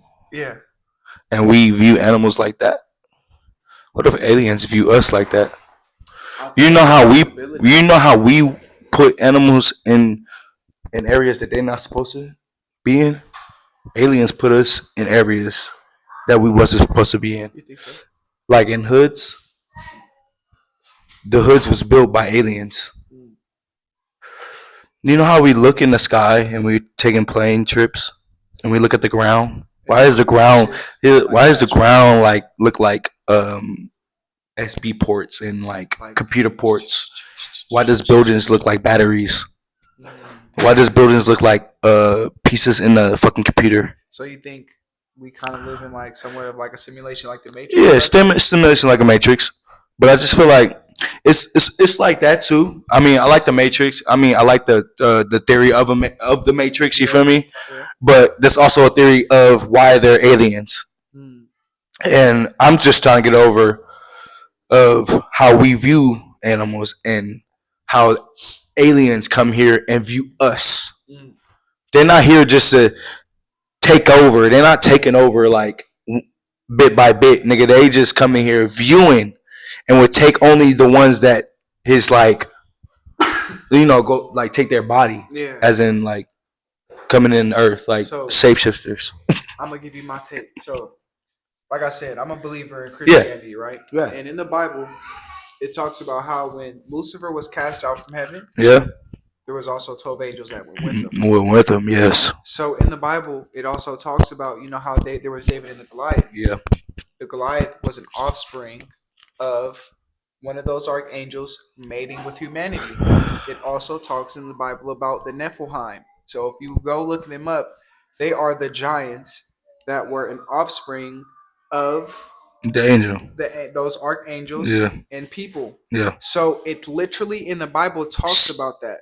So for me, when I look at all of these different things, some of them I think may be intelligent life, but a lot of it I feel like is some of these different offsprings of these angels that were once here on earth. Because in the Bible, if you even know what an angel, how the angel is described, it's nothing like you would ever even believe it looks like. Yeah. You know what I'm saying? Like it's angel totally different. Yeah. Like if an angel appeared in front of you right now, you would most likely be scared. Yeah. Because they're just depicted so differently than what you would be used to. You know what I'm saying? So with these archangels mating with humans, it would produce a different kind of race. You know what I'm saying? There is a thing, white race, right? There even more, right? I'm talking shit. I love all my white people out there. I love everybody. One of the things that I found interesting, because I've always looked into like, aliens and stuff like that, because when I was younger, and that's why I said I want to wait for you to come back. Yeah. So when I was younger, for like a year and a half, I lived in Vallejo. Okay. And when I lived out there, 707, there was this one thing, and it was so crazy. Literally every single person in the neighborhood seen the same thing. So I lived on Rice Street. In the house. Was this in the Crest or? It was. I don't even, brother. It's been so long since I've been in the area. Get down. I don't even remember like any of the roads you would get to Rice Street, but I just remember Rice Street. Right. So I was. If y'all know where Rice Street is, let me know. Comment. If you stay on Rice Street, let me know in Vallejo. So we were at the house, and I happened to be outside, and it was just like this big ass like glowing orange light, and it was low like a helicopter, but it was like so bright you couldn't see what it was, but you could tell it was like a circle type shit. Right. So I'm outside, and I tell my dad, I'm like, Dad, come outside. I tell my brother, my sister, my stepmom, everybody came outside. We're all looking at it. We had a camera. We started recording the hella shit, bruh. There was 3 helicopters just circling it, bruh. Just circling that shit. And to the point to where, because people heard helicopters outside, right? The whole fucking block came outside. They wanted to see what they were circling. The whole fucking block. We had the news on and everything. There was nothing on the news about what was going on or nothing, but it was fucking 3 helicopters just circling this fucking orange light. And it was in the sky for like 15, 20 minutes, bro. And it was just sitting there.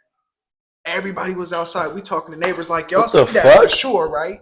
And we're all like, yeah, that shit is crazy. After like 15, 20 minutes, it just went away. Like cut off. Cut off. Like a light. It just poof. And then all the helicopters, bro, they just flew in different directions like nothing fucking happened. And the whole time we had the news on and we didn't see shit about that, bro. And the only reason why I'm like, it had to be some crazy shit, because if everybody, bro, I'm talking about the block, was like 40 houses, right? 40 houses down the whole street. Every single person was outside. We were all looking at the shit in the sky, fucking recorded it. And then it just fucking turned off like a light, and the helicopters flew fucking away. And we all went back in the house and was like, bro, that was fucking crazy. And never seen nothing on the news about it. We were searching it up, like if anything could be found about weird lights, nothing. And you can tell it was different because when you see a helicopter in the air, it flashes. It flashes lights. It flashes white and red, and right? it moves, and you know it's a plane because it got white and red. This shit was like it flashed white and red. Fucking orange. Like if you seen like the color orange, right? It was bright fucking orange, like burning, what sitting the there. Fuck? And like you could tell it was spherical, but you just couldn't see like what it really was because it was just bright and it was just fucking sitting there, brother. I was like, there is no way. I never seen a ship like that, like, or a ship period in person. Like I don't think I ever seen a mothership in person, like, bro. And a mothership can mean any size because mothership is the biggest size. Look, but if you see an alien, I would think that's the mothership no matter what.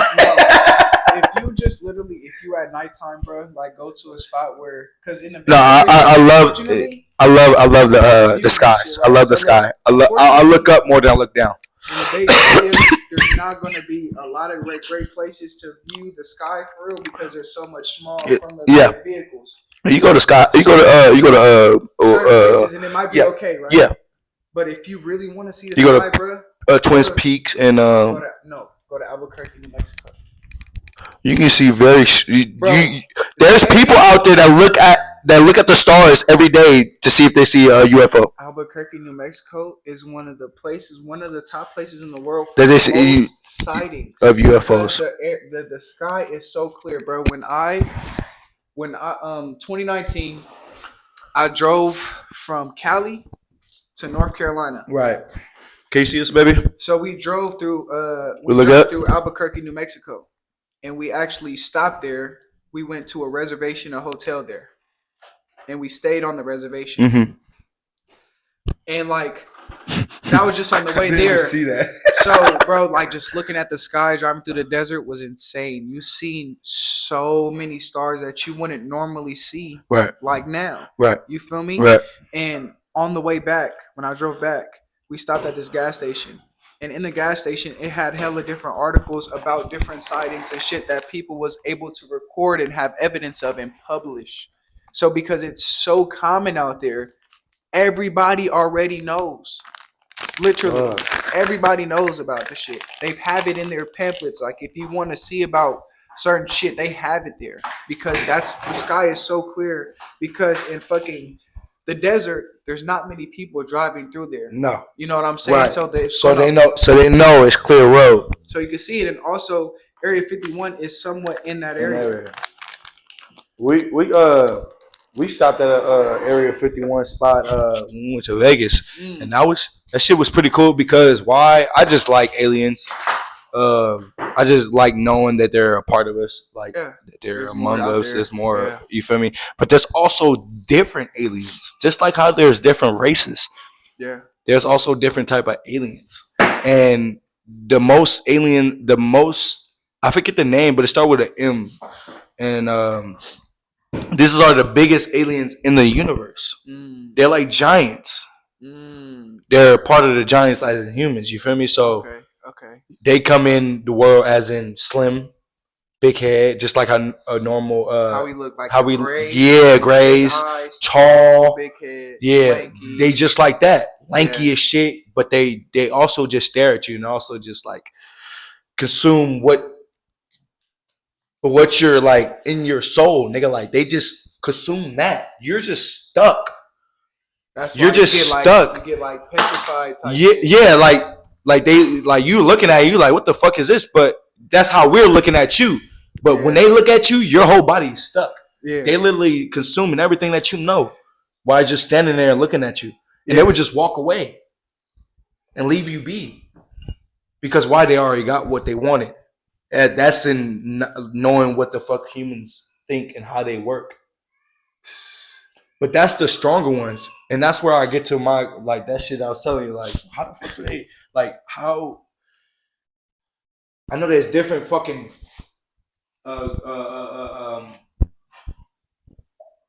what's that shit? Milky Ways, galaxies. Yeah. How the fuck y'all choose our galaxy to come through? Well, you know, there's a movie that Adam Sandler put out, right? Yep. On Netflix. It's called Spaceman. Go watch it. Spaceman. If you didn't watch it, go watch it. I watch anything that got to do with Adam Sandler. So pretty much, I haven't really watched it, right? But pretty much, he comes into contact with an alien species, right? I watched the trailer. I didn't watch the movie. Right. I'm saying I don't have Netflix. I'm just saying, go watch it. I'll watch anything that got to do with Adam Sandler. The premise of the movie, y'all, is that he's an astronaut. Yeah. He's off of the planet. He has problems with his wife, like typical shit. You know, he has problems in his marriage, so he's kind of lonely, all of that stuff. So he's in space. He's an astronaut. He's doing some kind of work or something. Mm-hmm. And he comes across an alien species. And before the alien species reveals itself to him, it watches him for days. And when he finally makes contact with this alien species, the alien species says to him, he said, I was observing you because I felt loneliness while I was drifting towards the galaxy. I was drifting through the planets, and it drew me to you. And he said, I was observing you, and I was observing your emotions. And I read that you had problem like through his emotions, he figured out what bro pretty much was going through with his relationship, and he wanted to just come and try to help him on his way with his relationship and try to rekindle it with his wife because he felt his emotions while he was traveling through the fucking galaxy. I didn't get all this from I'm not yeah. I didn't get all that. I watch some stuff. I be watching stuff, y'all. I be into stuff. This nigga, he watch movies, he make games, so I don't be anime. Detailed with that shit. Anime. Like he just detailed that shit. You know? I didn't see all that shit. I just seen Adam Sandler in space. Yeah, that's all I seen. And I mean, on TikTok they said it, but they didn't like. You feel me? They don't want to give us the whole movie. Yeah, they don't want to. You feel me? But you just like demonstrated the whole fucking movie without me watching it. And now I gotta go fucking watch it because you have to. I don't have it Netflix right now. I gotta tell my mama to go I got a site for you. Pay for that. We got a site for you that you can watch. We ain't gonna say it. Nothing on this site. You actually can't watch nothing because it doesn't exist. Okay, it's on his PC. Right. Just as sometimes I play myself and I pretend like I'm watching stuff that's not there. In the interest of protecting myself.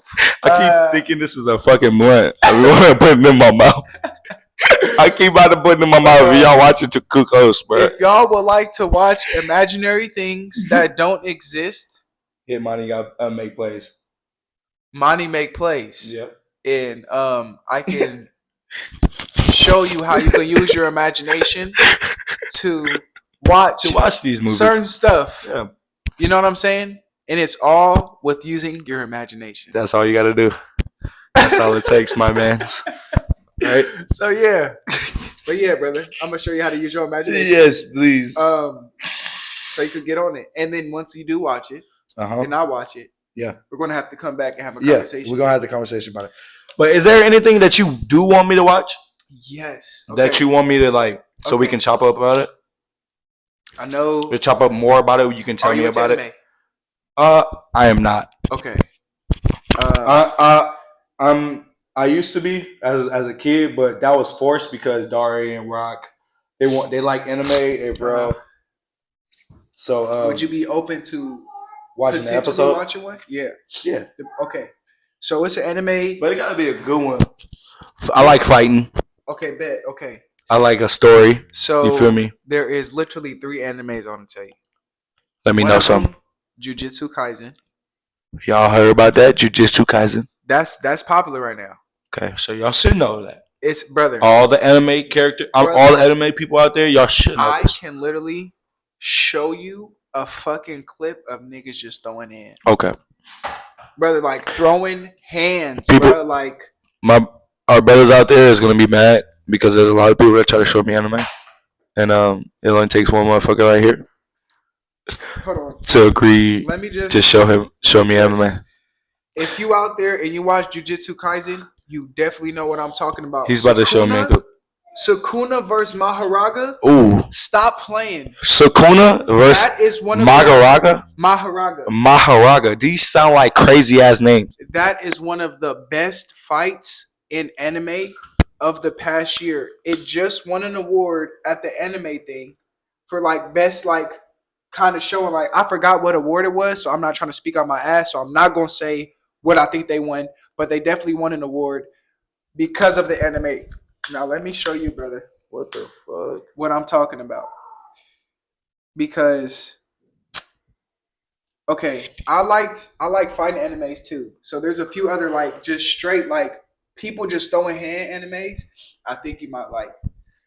There's Baki. If you've heard of Baki. I heard of Baki. I seen Baki before. How did you feel about it? Baki wasn't. I mean, it wasn't like. It didn't catch my eye. Okay. I didn't gravitate to it. You feel me? It's kind of slow in the first few episodes. That's what a lot of people say. In the first 2 episodes, it's slow. Once it got to like the 4th, 5th episode, once it gets to the second season, because like once it gets towards the end of the season, that's when you really see him starting to fight all of those people that broke out of jail just to come and fight him. Because he's also he knows certain other people because his dad is the strongest person in their universe, pretty much in Japan. Damn. He's so strong. He has a deal with the United States to where they don't fuck with his dad because he is so strong. Is his dad like John Wick? Brother, fuck John Wick. Brother, fuck John Wick. This nigga's kick him with guns and certain shit because this is how, brother. So what the fuck? So Baki is his son. Okay, he grew up. His mom had the baby with the dad, right? And she always wanted his love. So the only way that the dad said he would love her is if she was able to produce an offspring that was worthy of competing against him. So since he was young, he grew up and he learned different kind of martial arts and fighting and shit because he had to fight his dad and beat his dad for his dad to love the mom. So when Baki turned, I forgot what age it was, he was already fighting in tournaments and shit. But when he turned a certain kind of age, it was time for him to challenge his dad. And his dad pretty much beat him almost to death. And because he did that and the mom wasn't able to produce the offspring that he was expecting, he ends up killing her. Killing her? The mom. Baki's dad? Baki's dad killed the mom? The mom. Why? Because the whole thing about his love, because of the kind of Baki's dad? Yes. Is he a king, a lord? No, bro. It's just because how he's wired. He's the strongest thing pretty much in existence. So because of how he's built, for him, his mind was like, for me to really love you, you have to make sure that my son is going to be able to beat me. Whoa. But because he wasn't at that point at that time. They need to make a human version of this movie. Maybe I'll watch it. They did with the... Look, he didn't do it at the time. They killed her. He pretty much like hugged her and killed her. Like squished her to death type shit. That's how strong he is. So Baki pretty much from that point hated his dad. So he started to go through life trying to train himself to beat his dad. So that's where that arc comes into, where you see all the prisoners break out. He's in high school. You about to go make me watch Baki. He's in high school, you feel me? The prisoners break out because they want to, I forgot what the phrase is and what they like coined the term of somebody, like all different individuals wanting the same thing and saying the same thing at the same time across different points of the world. So they go to find him, and like he's connected with all these other different martial artists because of like who his dad is and like who he is, because he had all these other fights and shit while he was growing up because his mom was forcing him to try to be strong. So these people that come to find him, they not only try to fight him, but the people that he know, they start fighting them. And brother, when I tell you, it is on site. Every time. One dude was in his dojo teaching a class. He walked past. Bruh pulled up into the dojo and was like, I need hands, pretty much. He emptied out the whole dojo. They started throwing him. Bruh, who walked in the dojo pretty much was beating him up and then tossing and set this nigga on fire. Is this the main character that beat the nigga ass? That's one of the 7 people who broke out to try to come fight Baki. But because he's involved with these other people, they're like, okay, if we can't necessarily get to you first, we're going to kill people who everybody. You're going to be around. Wow. They didn't kill him. They just beat their ass. Damn near to death, bro. Damn. And there's 7 convicts that are like that, bro. And they all have different kind of fighting styles. That's why it's clean. Right. The first ones, it's slow. It shows Baki. He's in school. I like that. It's a little slow. But once it gets to where now he's, because it shows him training himself and shit, but then when he starts fighting other people, and then second season, it gets to him like, okay, I fought all these people. Now I want to challenge the only person that's under my dad. He's number 2. I want to challenge him now. So the only way I can challenge him is if I go to jail. And he's in jail. He's in jail, but he's so strong, he can leave jail whenever he wants to. But he don't want to. He does. He goes out and does missions for the U.S. Some Marvel shit. Bro, he goes out and does missions because he's so strong. What the fuck? And then he goes back to jail. His cell, brother, his room, his cell room, is like a whole big ass part of the fucking prison, brother. He got a wife who lived with him on site and hella shit. He got it like that. He got it like that. So Baki wants to fight him now because he's the only dude that's almost as strong as his dad. So he goes to Dale just so he could fuck with him to be able to fight him. That is crazy. Do he beat his ass? Brother, they fight. At the end, they was throwing straight hands. And they was just going to see who would not last as long as the other person. Straight hands. Hell. So, brother, they be fighting on there. And it'd be like gruesome because once they get into it, they really They get into it, yeah. Yeah, they try to kill this nigga. Yep. So they try to kill each other. So Jujutsu Kaisen, I would say, because they be throwing hands, and it's just like a good story. There's another one called Solo Leveling. That's another good anime, bro. Solo Leveling. Yeah. Solo Leveling. Solo Leveling. Main character, broken. His name is Broken? No, he's just broken. Oh. Like, this his ability. I was about to say, Broken. This nigga's name is Broken. This is ridiculous. The last one was it was Solo Leveling, Jujutsu Kaisen, Baki. I see Baki. I'm about to go watch that shit. I think that's probably about it for real.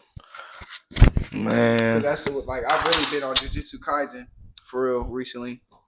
I'm all the way caught up on that, on all the animation and shit. I've already watched all the Baki.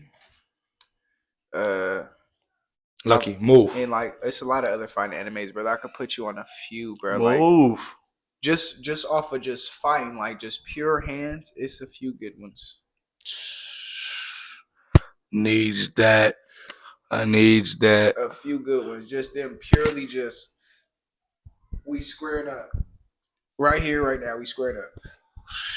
Different fight styles. That's what I like. I like different martial arts. That's what be interesting to me. Like, you know, when we think of fighting, we think of like people just punching each other. You feel me? But it's so more complex than that. Especially when you got different disciplines, people from around the world, they fight differently. Yeah. You know what I'm saying? So in a lot of these animes that are based on a lot of martial arts, you get to see different disciplines of martial arts in these animes, like with the fights. All right.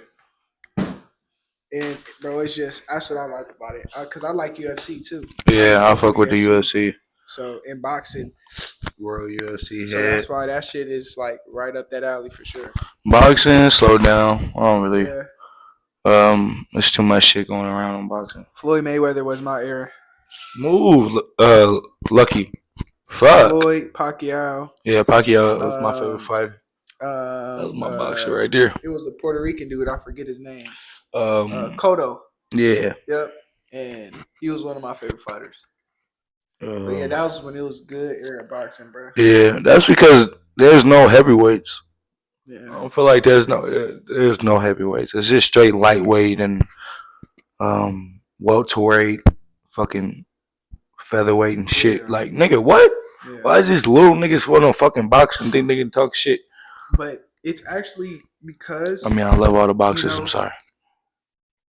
It's been more, a lot of the popular boxers now are like bantamweight, featherweight, I guess you would call them. Like people around Ryan Garcia's weight. Right. Gervonta Davis, Devin Haney. These are the people that are like pretty popular right now, right?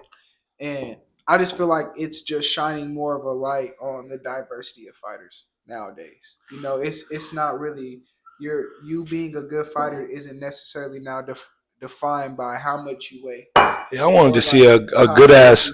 I wanted to see a good ass fucking smooth ass heavyweight. Yeah. Because Anthony, what's that nigga name? Anthony Davis. Is that the nigga name? Anthony Davis. What's that name? Oh no, that's a basketball player. He better play. What's that nigga name is? Anthony Joshua. Anthony Joshua. That's that nigga name. He got two first names. Yeah, that's right, bro. What? He has two first names. What parents? What was their parents saying? Yeah. Yeah, but your name Addison. I never met an Addison though. I never met a person named Addison in like first name. Last name I seen their last name's Addison. Like I never met a person first name named Addison. Yeah. Never. Like me neither. I mean, you probably have because. I mean, like I met like a little Rob Park named Addison. I never met a girl named Addison ever. Madison. Yeah. Madison for sure. Yeah. Madison, not Addison. Yeah, and Addison, I never. Yeah, you're the first Addison I ever met. Yeah. I can honestly rep that. And you know what's crazy, y'all? You know what's crazy, y'all? I used to go to school with her, and we had hella classes together. That's what's crazy. That's what's crazy. Exactly. Sure. Exactly. Being in biotech, EBTA, yes, bro. Move, stupid dog. I'm sorry, not stupid dog. Move, baby, please.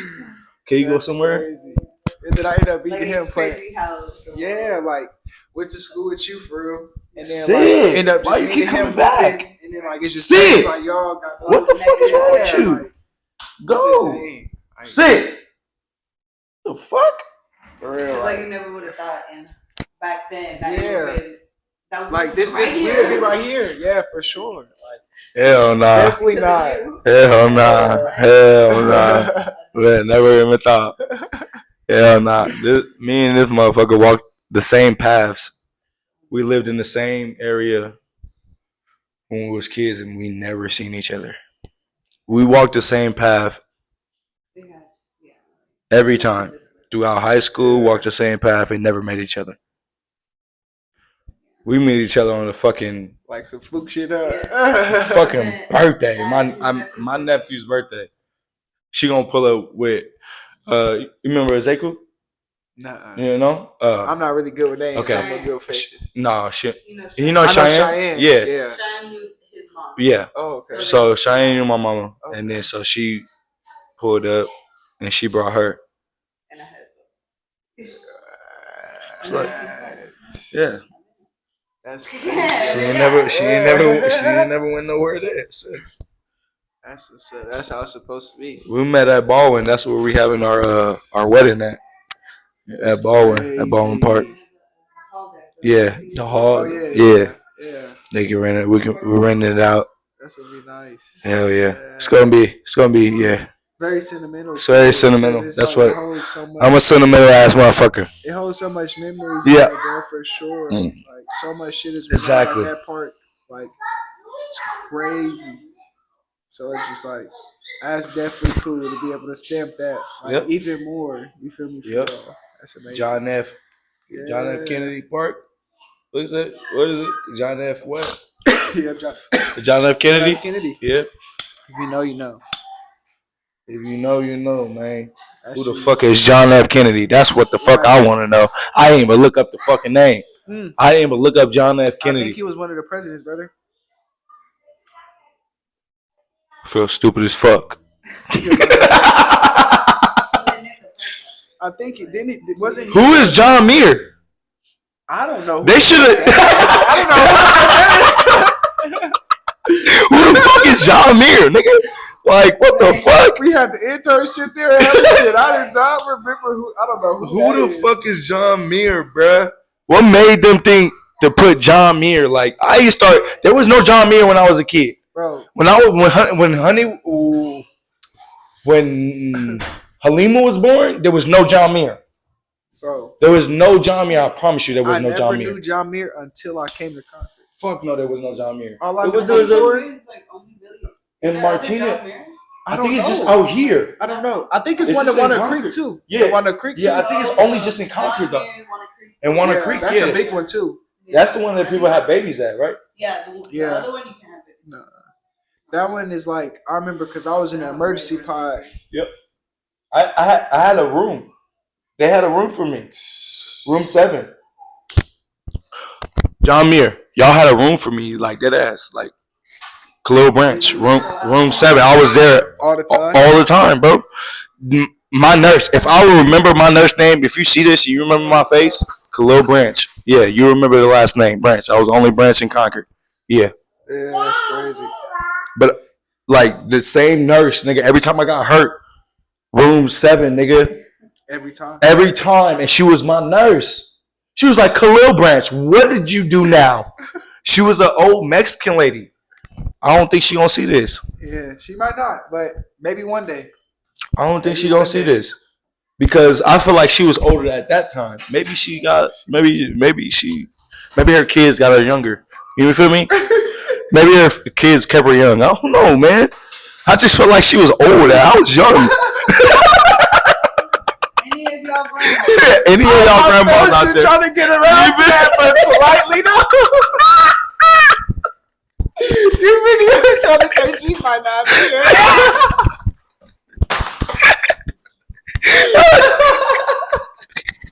Fuck. Like, baby, no. She might not be here, bro. I don't know. Oh my goodness. Because I swear she was up there at that time. She was probably just been through a lot. But I just hope you see this. I don't know your name, but I just hope you see this. I'm so like any of y'all grandmas that work at John Muir through fucking 2010. I'm so weak, bro. But look, shout out to all the healthcare professionals. Yeah, really shout out to y'all, man. Shout out to y'all. Y'all be helping people come back to their families, and that's very important. You know what I'm saying? Just because we laughing about. Yeah, we might as well give it. It's not about your job. It's very serious. It is very serious. Yeah. You know what I'm saying? So big shout out to y'all. Like I said, I just grew appreciation for medicine just because of MBTA. Having the opportunity to go to the hospital, bro, like really just I gotta edit that part different. You know what I'm saying? Like you start to really value your life and the life that you have that is around you that you care about when you see things happen to people on a day-to-day basis. Like there's not a day that went by when I was in the emergency room that I didn't see something crazy. Yeah. Because it's the emergency room. That's when they come in. I feel like when we was kids, there was like more happening at the emergency rooms. Once I got older, the emergency room after COVID hit, emergency rooms got quiet. Like I'm just saying, like I'm not saying like I'm not saying it's like a club. I'm just saying like motherfuckers. Yeah. How many more? Yeah. It was a lot of a motherfucker came with a fucking broken arm. A broken arm. I was a kid and I was waiting, and he didn't get seen. Let me tell you though, because I drive Lyft, I pick up people from different walks of life. Who passed this to me? I did. Oh wait, yeah, it's that way. And I picked up somebody who worked at a hospital. Right. And it's been a few times I've done that. Right. And they say it's still popping. A lot of people. Yeah. It just depends. Still popping. I'm so sorry. Excuse me, somebody talking about me right now. It just depends. I need to change my category. What like area you live in? It's like for instance, like Highland Hospital, Oakland. He got allergies, baby. They're very busy right now. This is what niggas go through when they got allergies. Yes. For sure. But Highland, like I picked up somebody who works there. And they say like it's a lot of people that come in. And a lot of the time, the people that come in are generally I'm cool. Closed.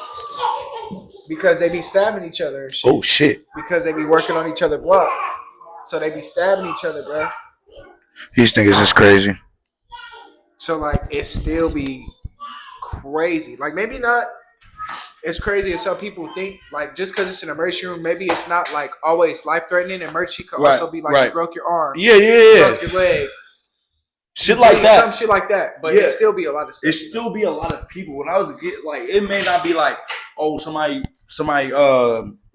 going through it like crazy, but it's just I seen people with like broken bones. Like for sure. A dude came in, a woman, old lady came in, she was getting pushed in by her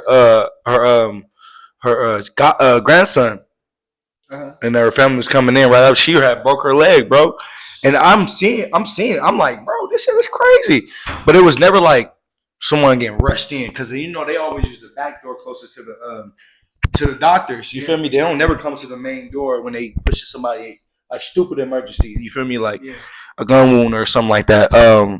But waiting in the waiting room, just see people have to wait and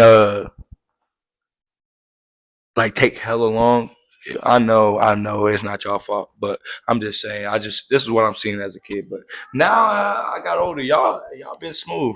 Yeah. I got 4 babies, so y'all been smooth. Yeah. Y'all been in and out. Baby's good. Yeah. But sometimes some of these hospitals. Yeah, some of these hospitals be crazy, the way boy. that y'all handle patients is crazy. Shit is crazy. You know what I'm saying? Ooh! I wanted to punch my.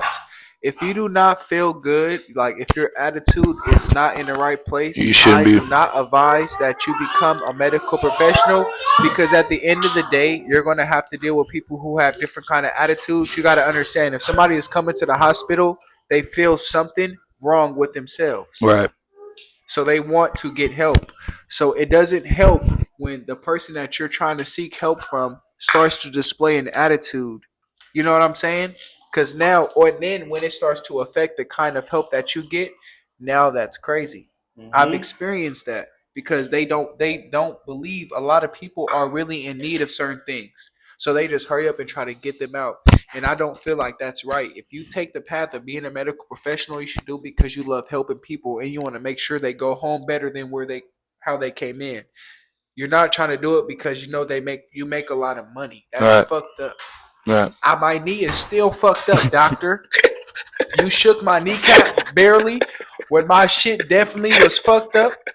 And you told me, oh, you should be fine. Why does my shit pop out of place right now, motherfucker? Why do when I sit down for X amount of time, it feel like somebody is grabbing the back of my knee tendons and pulling them? Why does it feel like that? That's how I feel about my hand. That's okay. My shit didn't fuck up. It didn't grow. I want to know. Because I got 2 kids and I need my knees. I need to be getting around. Okay? And you told me you was going fine. Your knee shouldn't pop out of place for no reason. Who do you know knee pop out of place? Old people. Know? I'm 25, motherfucker.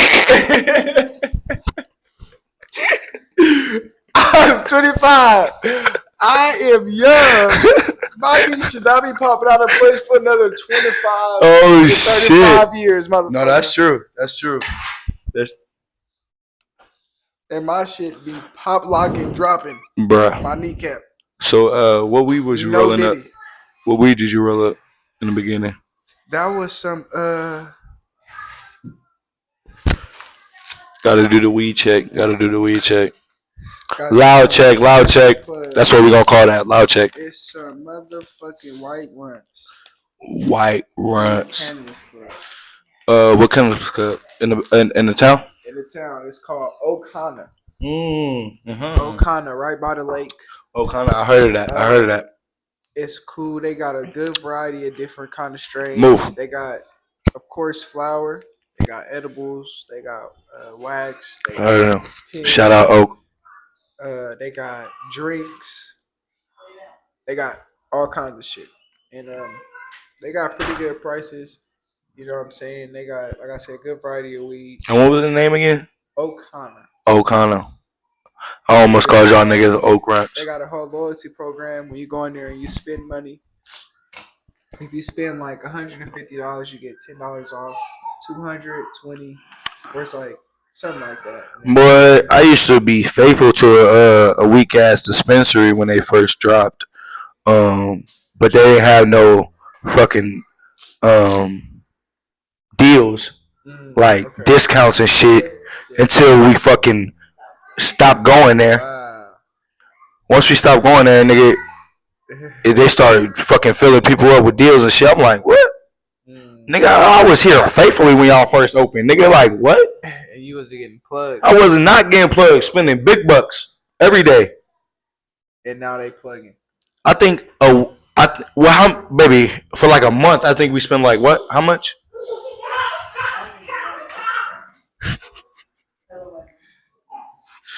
A month, bro.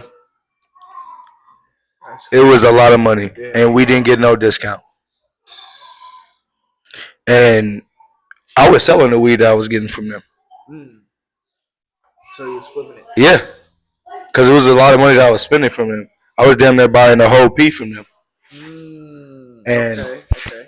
it was just like hella shit, like hella different flour though. Yeah. Hella different flour. It was mostly flour. I didn't buy any edibles and shit. I don't really fuck with edibles. I do only when I want to get stupid high. Yeah, but I don't really fuck with edibles. Yeah, I don't really fuck with edibles like that. Smoke. Yeah, I don't like to fucking like just sit and just like just eat and then out of nowhere it just hit me. Like what? Like no. To roll my weed, smoke. I need that shit to hit me now. Rolling weed is an art in itself. Yeah, like breaking it down. Breaking it down. Is yeah, important. You got to. Especially when you roll woods. We need to do that. We need to do a tutorial on the on rolling a good wood. A good wood, a good leaf. I can roll in 30 seconds. Yeah. Less than that. Sometimes I'll be going fast, but sometimes like I'll be trying to take my time because like I actually enjoy the process of breaking it down. Yeah. But when you smoke with a lot of motherfuckers, yeah, you be trying to. I mean, you gotta roll that bitch. You just gotta. And then I've been around a lot of motherfuckers. Yeah. You know who you are. I'm not gonna say no names. That take too fucking long to roll up a fucking blunt, joint, whatever it is. We sitting there for fucking 45 minutes. I'm like, damn, nigga, you ain't roll that shit yet. That's where I had to come in and start rolling faster. Yeah. It's just like not fast. It's just like I want to smoke now. You know what I mean? Like I want to smoke when you say smoke, nigga. Like I want to smoke now. Yeah. Let's speed up this fucking process. And it's a good wood too.